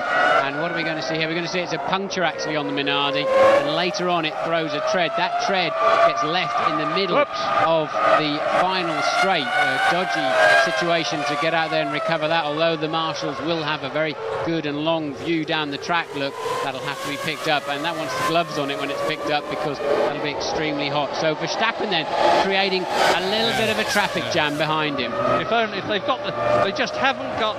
Now. That was a very very late attempt there from Ralf, and Verstappen will be doing well if he can. There's no space for him there, so Ralf really a brave one and left Jos Verstappen to avoid an accident. Who stays ahead of Mika Häkkinen, so Ralf Schumacher moves up into that place held by Jos Verstappen, up into 4th place. But Jos Verstappen still very much in the points, now with Mika Häkkinen breathing down his exhaust pipe, and Heinz-Harald Frentzen doing the same to the Finn, Mika Häkkinen. Look at that yellow Jordan as they come round the right-hander. He's having a go at Mika Häkkinen. I don't think there's enough braking zone into 4, and no, he can't make it in there, but Häkkinen clearly getting out of shape in turn 2 and giving Verstappen a bit of breathing space in the arrows, and Frentzen a look at him. But anyway, Häkkinen manages to keep what currently is 6th place. Now the bung has been pulled out for Ralf Schumacher. He's got a clear track ahead of him. We're going to see the power of that BMW engine. We're going to see the way the Michelin tyres hang on. We're going to see the way that superb Williams chassis handles the going here at Sepang, because the gap is ever increasing and Mika Häkkinen still can't get past. Race order then, lap 33 out of 55. Michael Schumacher, after what we believe is his final pit stop, leads his Ferrari teammate Rubens Barrichello by 28 seconds. David Coulthard is a further 25 seconds down the road, 3rd place. You've just seen Ralf Schumacher move up into 4th place, and the battle there is between Jos Verstappen in the orange arrows and Mika Häkkinen for 5th and 6th. Heinz-Harald Frentzen in the yellow Jordan is behind them in 7th place, and he is 18 seconds ahead of Jarno Trulli in 8th position in the 2nd Jordan. Fisichella is 9th in the Benetton, and Jean Alesi is 10th in the Prost. And with that news we leave Sepang, but of course, as ever, we'll be back.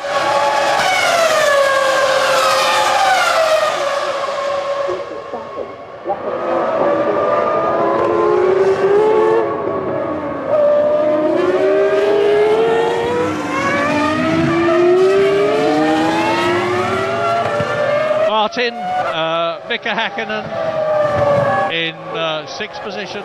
Surely he's got more power than the Asia Tech engine of Jos Verstappen's arrows. He's got more experience there on the same tyres. Why can't he get past? I'm not sure he's got that much more experience than Verstappen. He's a pretty old hand these days, Verstappen, and his car's working well. He's not making mistakes. He's brave in these changeable conditions, but clearly now Ralf has released past him. Ralf's suddenly going 2 seconds a lap faster, so I think it would be the same for Häkkinen and Frentzen, and Verstappen just doing a very good job of defending his line, which he's perfectly entitled to do. On lap 34, and Rubens Barrichello speeding up a bit now. He's 28 seconds behind Michael Schumacher. Things are looking good for another double for Ferrari at the present moment. They've got some way to go. But the Ferrari has, for a long time now, always been a very reliable motor car. So if they get out in front the way they are at the moment, they look good for finishing in 1st and 2nd places.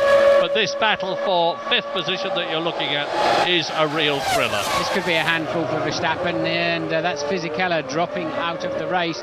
But we really need to see, does Häkkinen get a good run up the inside of Verstappen to take over that 5th place? And no, he doesn't, according to the computer, as they've gone over the line. 14 cars left out of the 22 started. These are the retirements in retirement order. Kimi Raikkonen, Sauber, Olivier Panis, BAR, Eddie Irvine, Jaguar, Pablo Montoya, Williams, Bernoldi in the Arrows, Heidfeld in the second Sauber, Jacques Villeneuve in the second BAR, both the BARs and both the Saubers therefore out very early in the race.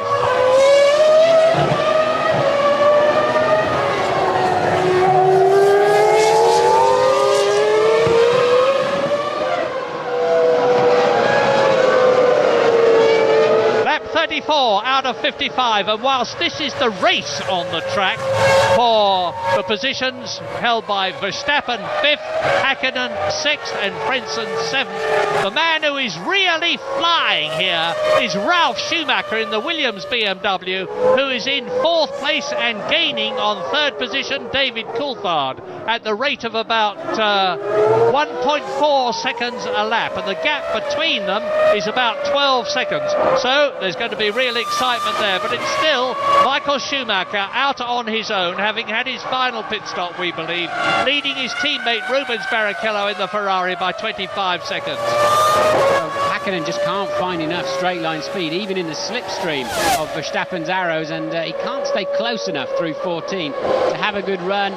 Plenty of straight line speed then in the Arrows, so he's going to have to make a do or die effort up the inside, as Ralf Schumacher did in the end to pass Verstappen. But as soon as Ralf was released, you're right, he's now the fastest man on the track, down in the 1 minute 45s, hauling in David Coulthard at a second and a half a lap. That's going to be the scrap for the final podium position, assuming the two Ferraris have no further problems. So a good scrap shaping up there then, but Verstappen still hanging on in front of Mika Häkkinen there. That's 5th, 6th, and with Frentzen just in tow, 7th place. Have you seen Tom Walkinshaw here, Martin? I haven't seen Tom this weekend, no, he's probably listening to us at home. Tom, the boss of the Orange Arrows team, if you're watching, Tom, we're hanging on for you, and I'm sure you are sitting there biting your fingernails because Jos Verstappen is doing a terrific job for you, as has everybody else at Leafield. The Arrows is really superb here. Yes, and while we were in the break, Fisichella dropped out of the race with some kind of mechanical problem by the looks of it. So Fisichella now out of the race, and we are down to just... We've still got 14 runners left. We haven't had that's the first car to fall out for a while. And Frentzen is now starting to give Mika Häkkinen a hard time. And Australia's team, Australia and Italy's team, the European Minardi team, has got both its cars still in the running.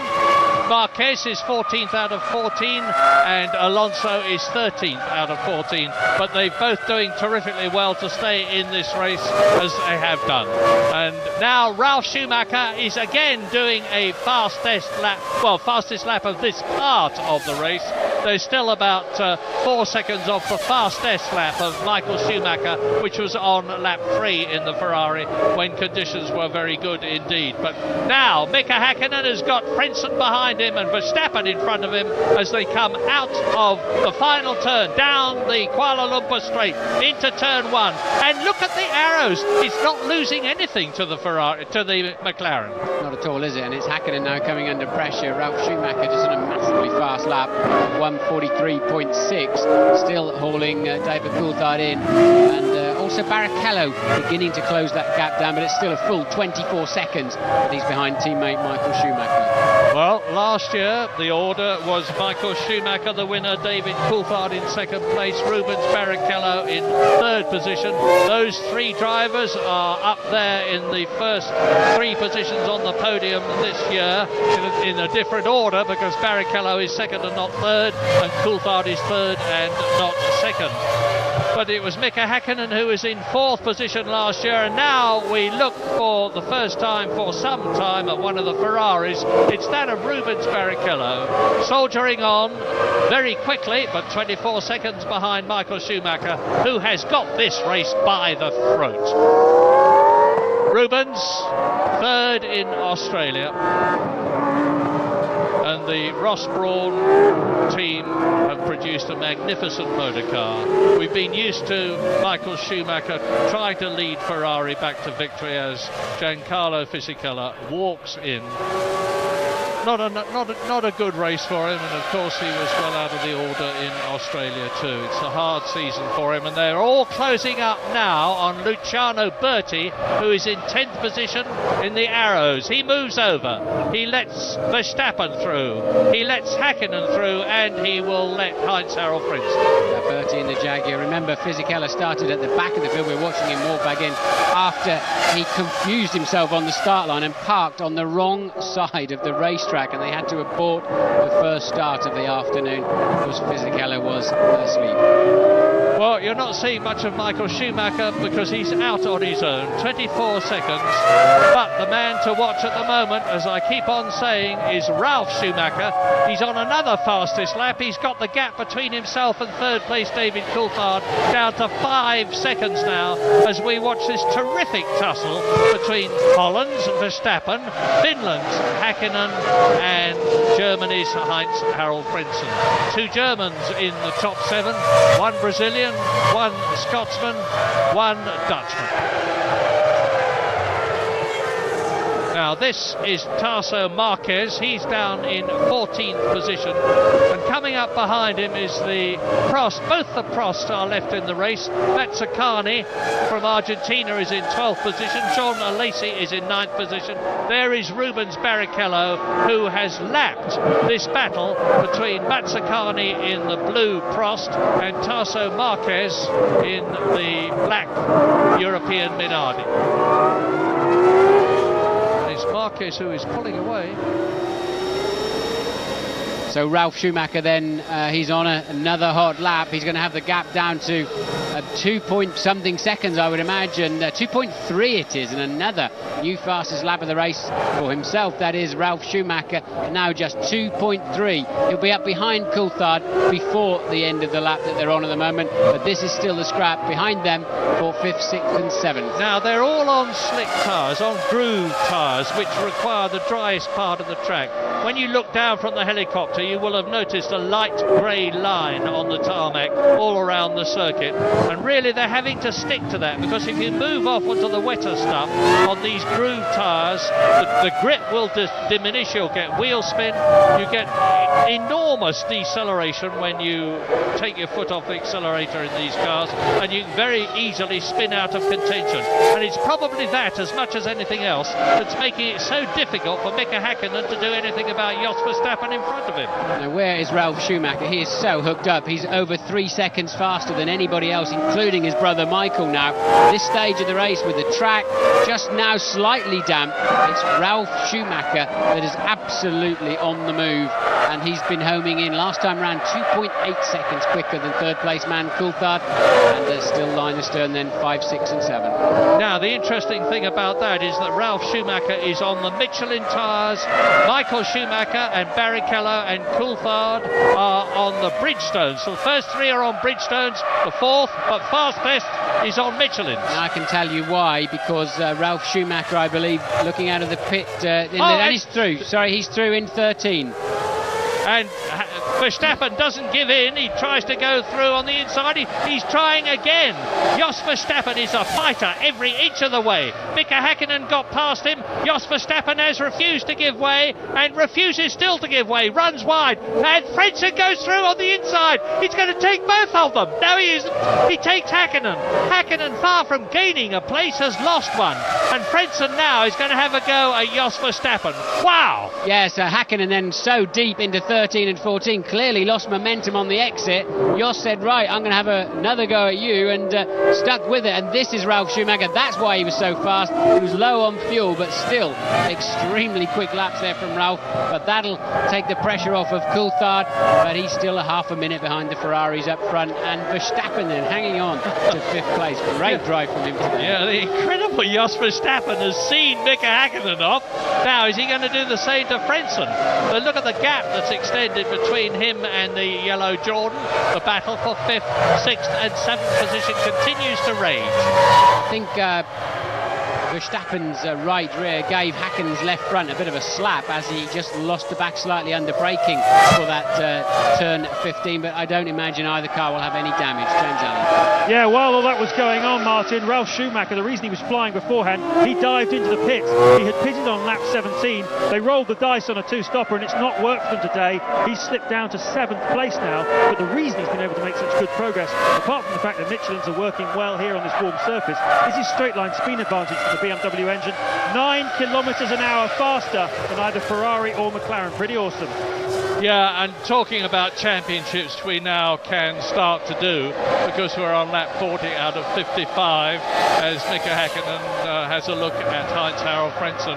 Ferrari, of course, are on a potential 16 Constructors' World Championship points, 10 for Michael Schumacher if he wins, 6 for Rubens Barrichello if he is second, and that would give them 30 points in the Constructors' Championship.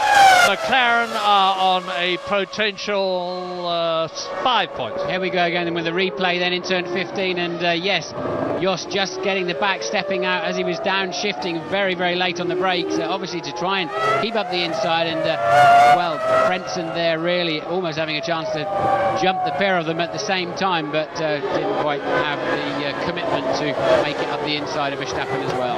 We're going to take a short.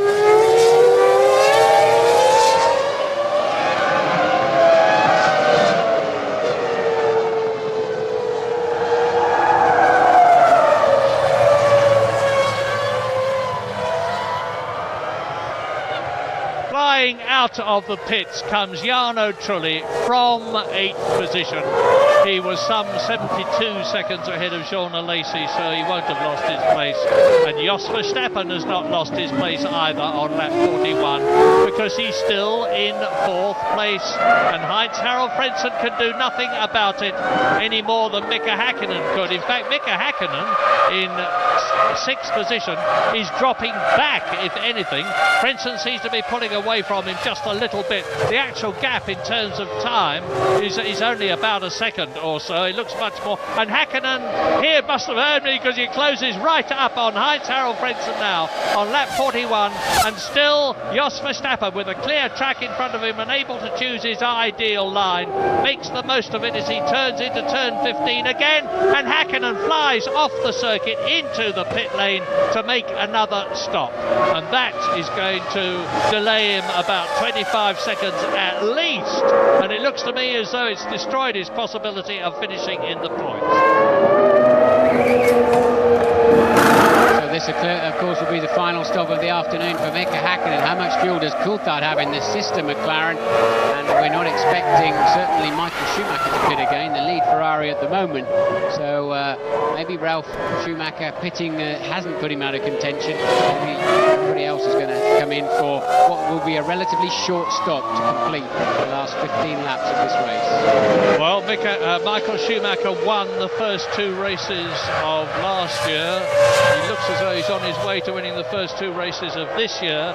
Mika Häkkinen failed to score in either of the first 2 races this year. He retired in Australia, of course, when his suspension gave way. He looks as though he's not going to be in the points. And into the pits comes Rubens Barrichello.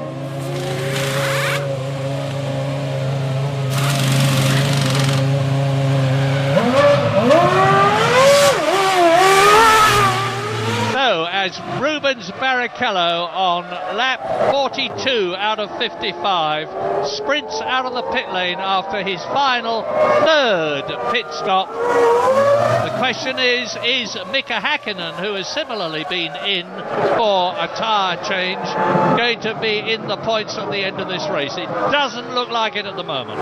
Barrichello had a 33.8 second lead over 3rd place man Coulthard before he made the pit stop, so quite clearly he will remain in 2nd place. The big question is, how much fuel does Coulthard have on board, and indeed Michael Schumacher up front? We think Schumacher can go to the end. I suspect Coulthard may be able to go to the end unless he's swapped strategy during the race, but let's see now. Verstappen still on the racetrack now, up to 4th, Frentzen 5th, then Ralf Schumacher rejoining after his stop in 6th, Häkkinen 7th. James, what can you tell us? Yeah, splash and dash there for both Barrichello and Hakkinen. In Barrichello's case, I think it was also a little bit to do with the fact that he may be running some pretty high temperatures. They've been trying to clear those radiators at both of his pit stops from the moment where he went off. My calculations are that Michael has enough fuel to go to the finish. Now, I said I thought Coulthard had to stop again, and you said you thought he didn't. And I've been doing a bit of maths on this. You might well be right, provided that Coulthard started with about 110 kilos of fuel at the start of this motor race, because he only took 60 on lap 27, and it doesn't work out any other way. So if he started that heavy, he could go to the finish, touch and go, but it's quite a possibility. These cars carry 110 kilos. I'm not sure what the capacity of the McLaren is, but that would be absolutely at the very, very top edge. So Coulthard may have to do a short fill towards the end. So he's third at the moment. So Schumacher leads then by it was 18 seconds before Barrichello's next pit stop. Then Coulthard, Jos Verstappen, Frentzen fifth, Ralf Schumacher sixth, and already flying again now, Ralf Schumacher. Now he's up and running with a new set of tyres. The point of all that Martin's just given you is that Mika Hakkinen is not, repeat, NOT in the points. He's in 7th position at the moment, and you look now at Jos Verstappen in the arrows, still staying ahead of Heinz-Harald Frentzen, still on a potential 3 World Championship points for a 4th position, which he will have richly deserved. His teammate Enrico Bernaldi, the Brazilian, in his 2nd Formula 1 race, long since disappeared from the Malaysian Grand Prix. Indeed, he was the 5th retirement when the conditions were just about at their very worst. Verstappen, we think, will stop at the end of this lap. The Arrows mechanics are in the pit lane. He, of course, is the only Arrows driver in the race. Bernaldi dropping out very early on, getting caught out when the rainstorm came, and there are the Arrows mechanics in the pit lane. So Verstappen will finally have to yield to Frentzen via the pit stop, and the signals we're getting back from our information from the F1 ITV pit crew is that Frentzen does not have to stop again. Well, it's Tarso Marquez in the European Minardi, who is 14th. He's been lapped several times already. He's about to be lapped by Verstappen, who will be coming in at the end of this lap from 4th place to give that position to Heinz-Harald Frentzen. Some reward to the German for hanging on the way he did, and for scrambling past Mika Hakkinen the way he did. Marquez moves over, past goes Verstappen, past goes Heinz-Harald Frentzen. They go down into the reverse straight, the Penang straight, which leads up to the final corner on this lap, and you can expect to see Jos Verstappen go straight on into the pit lane, and for Heinz-Harald Frentzen to move up a place. There it is. Heinz-Harald Frentzen now in the Jordan is therefore in 4th position. His teammate Jarno Trulli is down in 8th position, with Mika Hakkinen 7th ahead of him, and the gap between Verstappen and Hakkinen was about 10 seconds, so Verstappen is going to lose positions, and he's going to have a struggle to be finishing in the points. Very tough one. Be careful if you're taking rip-offs off your visor doing slow speed. That's when they get sucked into your own radiator scoops or your own brake ducts or something. They're much better ripped off at high speed, making sure then that they go straight out. And that's a good stop from the Arrows boys, just 7 seconds. Clearly he's only got to have fuel for a further 12 laps, but a very, very good run there. And Hakkinen has now just set a new fastest lap of the race on your screen now, significantly faster than anything he's done up until now, so clearly enjoying a change of tyres. As Rubens Barrichello must be enjoying 2nd position, admittedly 41 seconds behind Michael Schumacher, but 6 seconds ahead of David Coulthard on this, the 45th lap in this 55-lap race. And the question now is not so much who is going to be 3rd, that will be David Coulthard, not so much who's going to be 4th, which should be Heinz-Harald Frentzen. Their lap times are virtually identical, but who are going to be 5th and 6th? At the present moment, it looks like Ralf Schumacher and Mika Hakkinen, but Mika Hakkinen is putting on a tremendous charge in the McLaren. Depends how much fuel Coulthard's got on board. As we've said before, it really must be touch and go for him to get to the end of the race. If he has to pit, I don't see him being able to maintain that current 3rd place podium position if we're taking a short.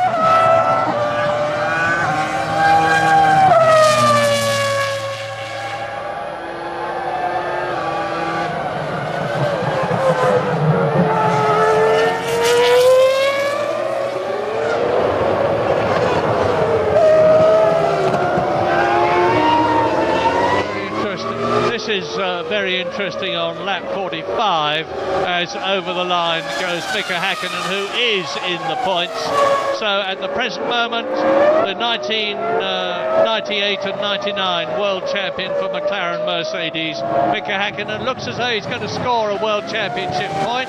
His teammate David Coulthard should be finishing on the podium in third place for 4 world championship points, to give the McLaren team 5 in comparison with Ferrari's 16 if the Italian team retains its places. So that means to say that Ferrari will increase their Constructors' Championship lead by 11 points, and they were already 8 points ahead of McLaren after the Australian Grand Prix. So a wonderful start for the 2001 season for Ferrari, as 2000 was a wonderful season start for them, with Michael Schumacher winning the first 2 races last year, which of course were Australia and Brazil. Brazil is the next race after Malaysia this year to make it the 3rd long-haul race in succession. Wake up the man on the right. No sleeping in the Ferrari pit. Michael Schumacher certainly isn't. Look at him. There he is. Lap 46. 9 to go at the end of this one. And if he does that, it will be, as I said earlier on, a quite magnificent 6th successive win from 6 pole positions.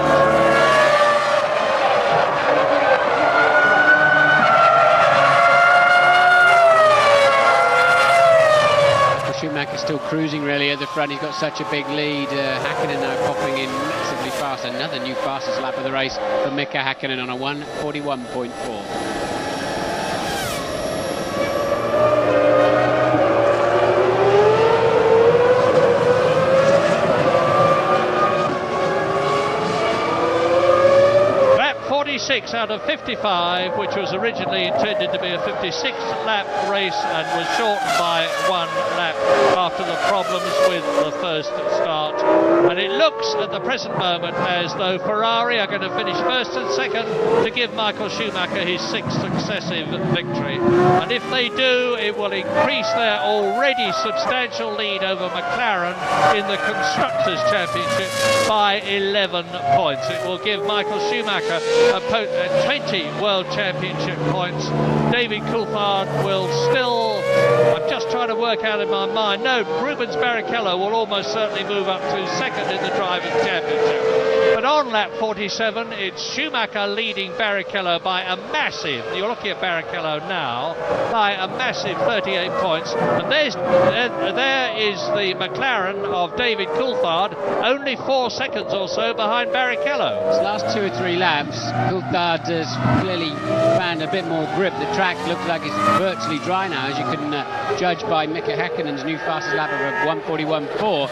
And Coulthard now really beginning to home in. That gap down to just 4.5 seconds, as you said, Murray. He's inching 3 to 5 tenths per lap out of Barrichello. But will Coulthard have to pit again for fuel? If he does, Brenson's only 19 seconds down the road and could well steal that 3rd place. Much better season start, Martin, for David Coulthard than last year, because it looks as though he's again going to finish substantially ahead of his World Championship teammate. Yes, it does. I mean, I think it's been a very similar weekend to Melbourne for him. Had a bit of an iffy qualifying session, and then a very mature and professional drive to make the most of a bad grid position. Led this race for a long time at the beginning, kept his head in all of the chaos in the downpour to be first into the pits of the main pack to get those wets on.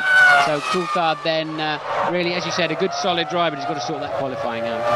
Yeah, he started 6th in Melbourne, and, finished in 2nd place, started 8th here, looks as though he's going to finish 3rd, but very, very solid, praiseworthy drives to give him World Championship points by finishing on the podium. And Louise Goodman has got some news for us. Yeah, just to touch on what Martin was saying about Coulthard there, and Willie, won't he have to come into the pits again? It's a fairly similar situation down at the Jordan garage. A few tense faces down here. They are hoping, I stress that he will be able to go to the end of the race, but they're not entirely sure. We saw him doing some slow lap times earlier on. I was questioning whether there was something wrong with the car. In fact, he was just conserving fuel. So, as I say, rather uncertain at the Jordan Garage whether Frentzen will be able to make it to the end of the race, but we're all keeping our fingers crossed down here. Thanks, Louise. Well, the first 6 positions are looking fairly solid at the moment on lap 48 out of 55, with that 36-second gap between the 2 Ferraris. David Coulthard is lapping virtually the same, to within 100th of a second, the same speed as Rubens Barrichello. He's not gaining on him at the moment. Heinz-Harald Frentzen actually is lapping in exactly the same time as David Coulthard, so the second, third and fourth are maintaining a very steady gap. 4.5 seconds between Coulthard and Barrichello, 19 seconds between Frentzen and David Coulthard, and Ralf Schumacher, after his stop, is still in 5th position, but 8 seconds behind Frentzen and 6 seconds ahead of Mika Häkkinen, who is lapping much quicker. He's lapping about 1.5 seconds faster than Ralf Schumacher and will be looking ideally for 5th place, although I can't see him getting it. Yes, now Ralph's got a bit more fuel on board and a different set of tyres. He had got the pace, but it seems we're on the drier track. It's where the Bridgestones are starting to come into their own again. So unfortunately, with that sort of out of sync two-stopper that Jos Verstappen did in the Arrows, that's put him just out of the points in 7th place. So and not lapping particularly quickly at this time either. Now it's bone dry. The McLarens are suddenly on form. Yeah, and Bridgestone have got 5 of the top 6. Michelin have got 1 with Ralf Schumacher in 5th position, Williams, BMW, and you're looking at the master himself, Michael Schumacher, on his 49th lap. Really, he's just got to keep it nice and steady. Tour around by his standards, 1 minute 44 compared with his fastest lap of 1 minute 42. And 2 seconds isn't very much in terms of time, and if you're a racing driver in Formula One, it's taking the edge off your ultimate performance quite a lot. Another new fastest lap then by Häkkinen at 1:40.9, and well, Michael Schumacher with a half a minute advantage over a Ferrari 1-2 at the moment. You wouldn't imagine that, would you, as they were bouncing across the gravel and completely out of sync. Spent a minute in the pits trying to sort out which tyres they were going to put on. It looked like their afternoon was completely trashed, to be honest. Yeah. But somehow or other, they're way out front. I remember right at the beginning of the broadcast saying that people who should know better are writing McLaren off, but don't you believe it? Well, McLaren got up there, but things have gone awry for them since. Ferrari are definitely on top at the moment, but you can never discount the Woking team. They've won, they're used to winning. Ron Dennis, the boss, says he feels pain whenever he finishes second. He'll be in pain after this race, but it will motivate the whole team even more than their normal motivation, and they are a very motivated lot at Woking to get to grips with the prancing horse team from Maranello, Ferrari. It's Barrichello now edging back out on 3rd place man Coulthard. You're watching Häkkinen, but just to remind you how, despite now swanning around at the front, just minding his own business, Michael Schumacher still over half a minute in the lead, and that is because they moved onto intermediate tyres, and it's just absolutely the right tyre, then changed it to effectively a one-stop strategy for Michael Schumacher, and it's all been too easy since then.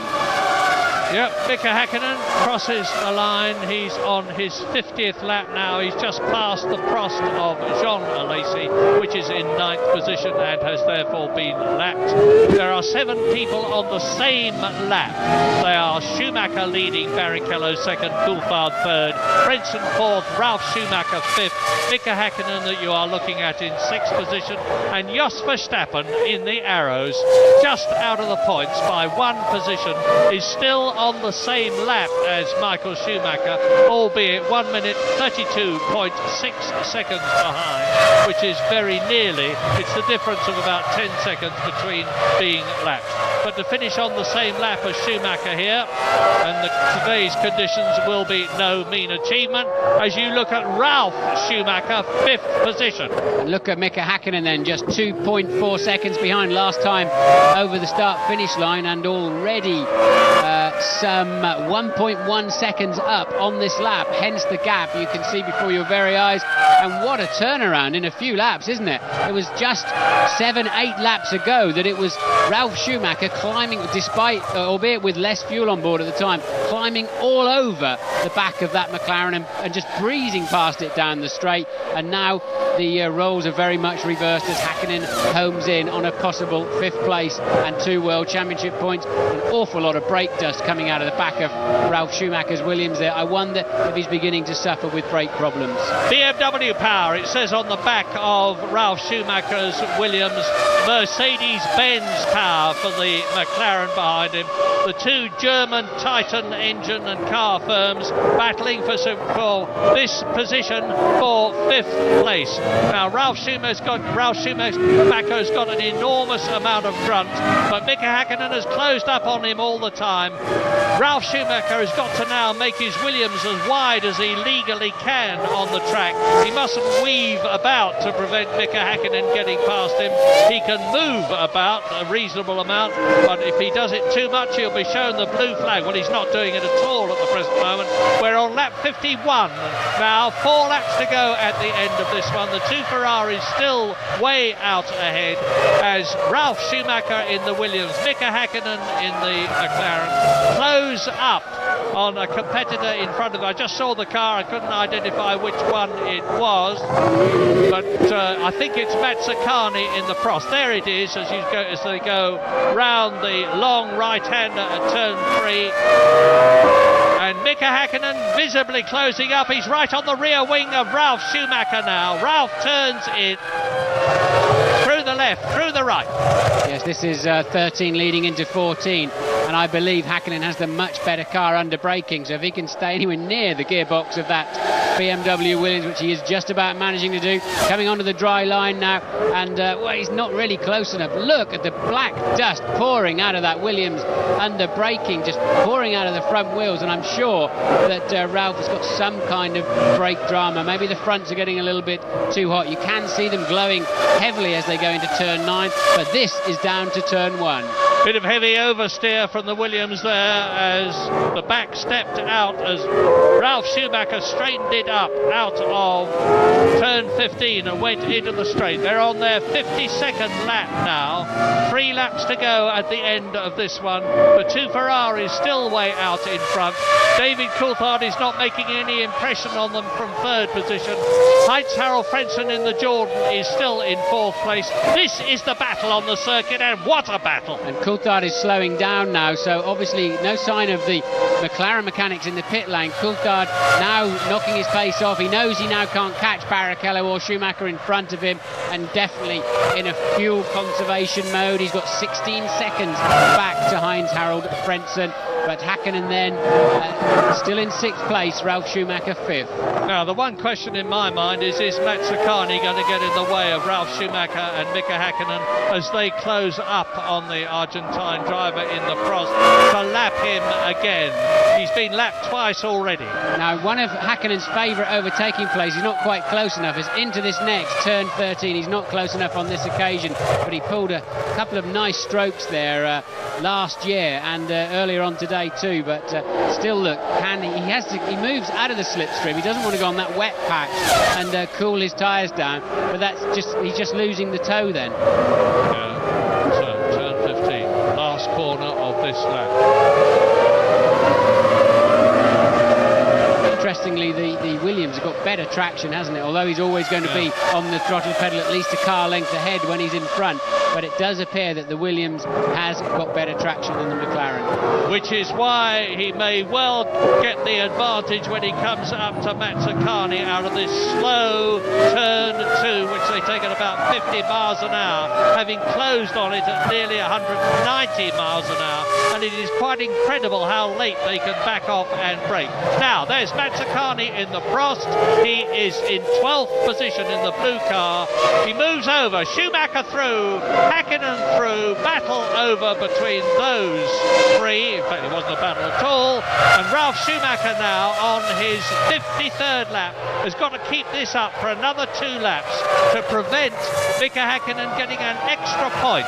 2 points for 5th position, 1 point for 6th place, and it's still 2 McLarens in the top 6, 2 Ferraris in the top 6, 1 Jordan in the top 6. I would think Ralph's got a long brake pedal in there. The front discs are very, very hard. We've seen it a couple of times now. The camera's homed in on Ralph's front brakes. That means they're probably well over 800 degrees centigrade at the end of the braking zone, and Ralph always losing out under braking to Hakkinen, but has got the traction and the grunt down the straights to make it stick at the moment. And of course, one Williams in the top 6, and you are looking at it. The unfortunate Juan Pablo Montoya disappeared on lap 5 of the 55-lap Malaysian Grand Prix, and Michael Schumacher is now on his penultimate lap, 54 out of 55, still just under 30 seconds ahead of his teammate Rubens Barrichello, as you watch Ralf Schumacher continuing successfully to stave off the McLaren Mercedes of Mika Hakkinen. So the big question, do you risk 1 point to try to make 2? And that's what Hakkinen's facing at the moment. Does he? Because the only way he's going to pass him is a wild stab up the inside into probably 13 or 15, something like that. Maybe 9 if he can stay anywhere near him on the exit of 8. But he may risk 1 point by running into him to take the extra 2. Well, common sense says no. But now, Michael Schumacher from Hörth in Germany, although he currently lives in Switzerland, is on his victorious way in the Ferrari. You're looking at him now. He's driven a quite superb race, and I seem to be saying this all the time these days, as I do about everybody at Ferrari. They are definitely not in the ascendancy. They are on top at the moment. They fought so hard and so long to stay ahead, get ahead of McLaren. They got ahead in the Constructors' Championship the year before last. They won both the drivers and the constructors last year. This is going to be Michael Schumacher's 6th successive win. He won the last 4 races of the year 2000. He's going to have won the first 2 races of 2001. He is looking increasingly invincible, but as I've said many times before, anything can change in Formula One. McLaren will fight hard to close the gap between themselves and Ferrari. They have an enormous amount of pride, but Michael Schumacher is the man at the present moment. He's not very far off from the closing corners of the 3rd Malaysian Grand Prix, the 3rd time we've been here in 15 months to this quite magnificent facility, undoubtedly the best in the world. And Michael Schumacher is coming up now to the last corner to win again in Malaysia, to take 10 Drivers' World Championship points. It's not who's going to win, Michael Schumacher. It's not who's going to be second, Rubens Barrichello. It's not who is going to be third, David Coulthard. It's not even who is going to be fourth, Heinz-Harald Frentzen, as Michael Schumacher wins in Malaysia. The question is, who is going to be fifth? Is it going to be Ralf Schumacher or Mika Hakkinen? So 6 wins then, Murray, for Michael Schumacher. 6 consecutive poles, 6 consecutive wins. That's only beaten by the great Fangio, isn't it? For 9, yep. Ascari, sorry, for Ascari, 9, yep. For 9 consecutive wins. Coulthard goes over the line for yet another podium. The same 3 men on the podium, slightly different positions, and Ralf Schumacher, and only 3.8 seconds behind Frentzen. Look, Ralf Schumacher is going to keep Frentzen 4th, Ralf Schumacher 5th, Hakkinen final point in 6th. What an incident, Phil, what an eventful Malaysian Grand Prix. They were worried here that they wouldn't get a very impressive attendance, but in the end they've got one. Thousands and thousands of people from overseas and the home country Malaysia have come to see a truly thrilling and exciting race after one of the most exciting qualifying sessions I've seen for a very long time. We're going for a break, but we'll be back to give you a roundup.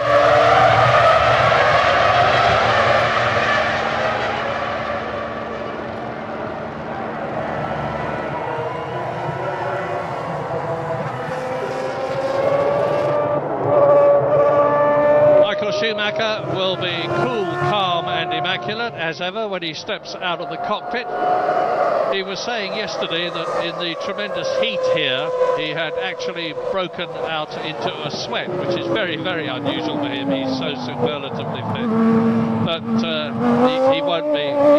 He said he is now luxuriating in the situation that he's actually in the best car, which hasn't happened to him before.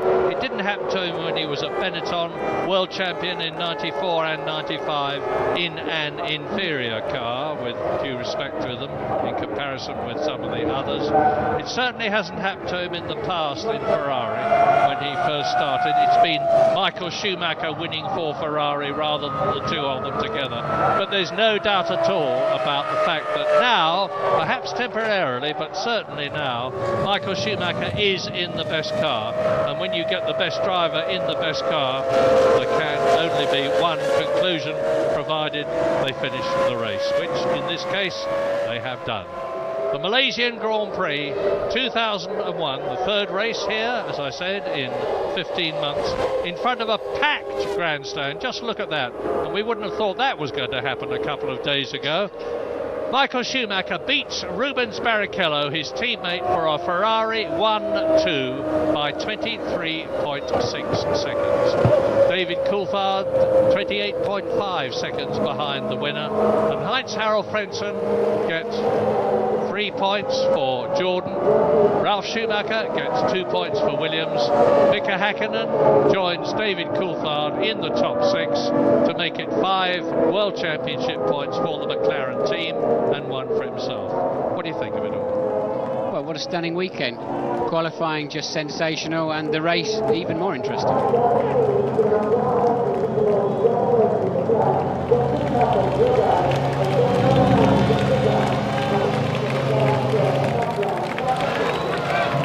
Victoriously into the Parc Fermé drives Ferrari's Michael Schumacher, having achieved 6 wins for the Maranello team in succession, to beat Nigel Mansell's long-standing record ever since 1992, and to close up on the great Alberto Ascari, 9 wins in succession, 1952-53, another Ferrari driver.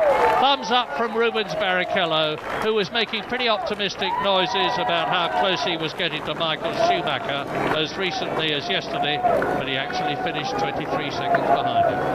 Yes, of course, Barrichello having to stop a second time, Michael managing to convert to a one-stopper. No doubt about it, that very long safety car period played very much into the hands of Ferrari. It was looking farcical up until then, both cars sliding off on a bit of oil and water after Panis's BAR had blown its engine, and then spending forever in the pits trying to find some tyres for them. They put absolutely the right tyres on, and there you see the top 10. There were only 14 finishers in this race. Might as well tell you what they are, because behind the top 3, Schumacher, Barrichello and Coulthard, finished Frentzen, Ralf Schumacher and Mika Häkkinen to make up the top 6. 7th, and he really deserved better, was Jos Verstappen in the Arrows, ahead of Jordan's driver Jarno Trulli. 9th was Jean Alesi for Prost, and 10th for Jaguar, Luciano Berti. 11th for Benetton, Renault, was Jenson Button. 12th was Gaston Mazzacani, so both the Prosts finished. In 13th and 14th places, both the European Minardis of Fernando Alonso from Spain and Tarso Marquez from Brazil finished the Malaysian Grand Prix. So that meant all the others retired, of course. Fisichella, Villeneuve, Heidfeld, Bernaldi, Montoya, Irvine, Panis and Raikkonen. And the Drivers' Championship now sees Michael Schumacher 10 points ahead of a tie between David Coulthard and Rubens Barrichello. And in fourth place, Heinz Harald Frentzen, 15 points behind Michael Schumacher. Fifth is still Nick Heidfeld in the Sauber, ahead of Ralf Schumacher in the Williams. And as I said, Ferrari now have a 19 point lead in the Constructors' Championship over McLaren. And after 2 races last year, the gap was even greater. So McLaren, who finished second in the Constructors' Championship last year, will be a long way from despairing. But those two are already substantially ahead of Jordan, who are third, Sauber, who are fourth, Williams, who are fifth, with only 3 Constructors' Championship points between them. But what do you think about the Bridgestone-Michelin? I think Michelin have shown very well this weekend. Ralph up on third place on the grid, and at some stages of the race, clearly easily the fastest man, albeit with a slightly lower fuel load at the time. Really, unless you were in a Ferrari today, you were only aiming at third place, Murray. That was going to be your best shot, unless they had any problems, which they appeared to be having, but overcame them with a very calm approach. You have to say they managed to keep their heads. I mean, as you'll see in the various replays later on, Michael Schumacher sat in the pits in a queue behind Barrichello, and they didn't appear to have any tyres for Barrichello. Luckily for them, it was under safety car conditions, and therefore the rest of the field were being slowed down dramatically. Michael Schumacher then up onto the top step, and no dramas or tragedies today, and I think we'll see the full celebrations. Yes, let us remember with humility and respect that the Australian Grand Prix was barred, and it was a very serious Michael Schumacher on the top step, as opposed to now in front of Dr. Mahathir of Malaysia.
Schumacher and Scuderia Ferrari Marlboro.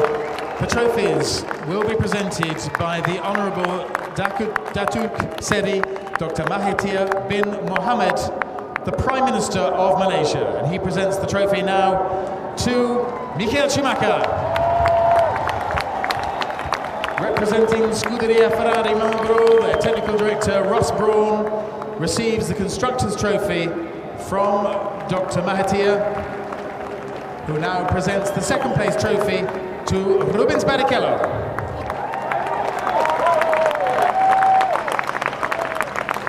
And to the third place driver, David Coulthard, Dr. Mahathir presents the trophy. Congratulations, gentlemen. Well done. First, second and third in the Petronas Malaysian Grand Prix. And now the champagne!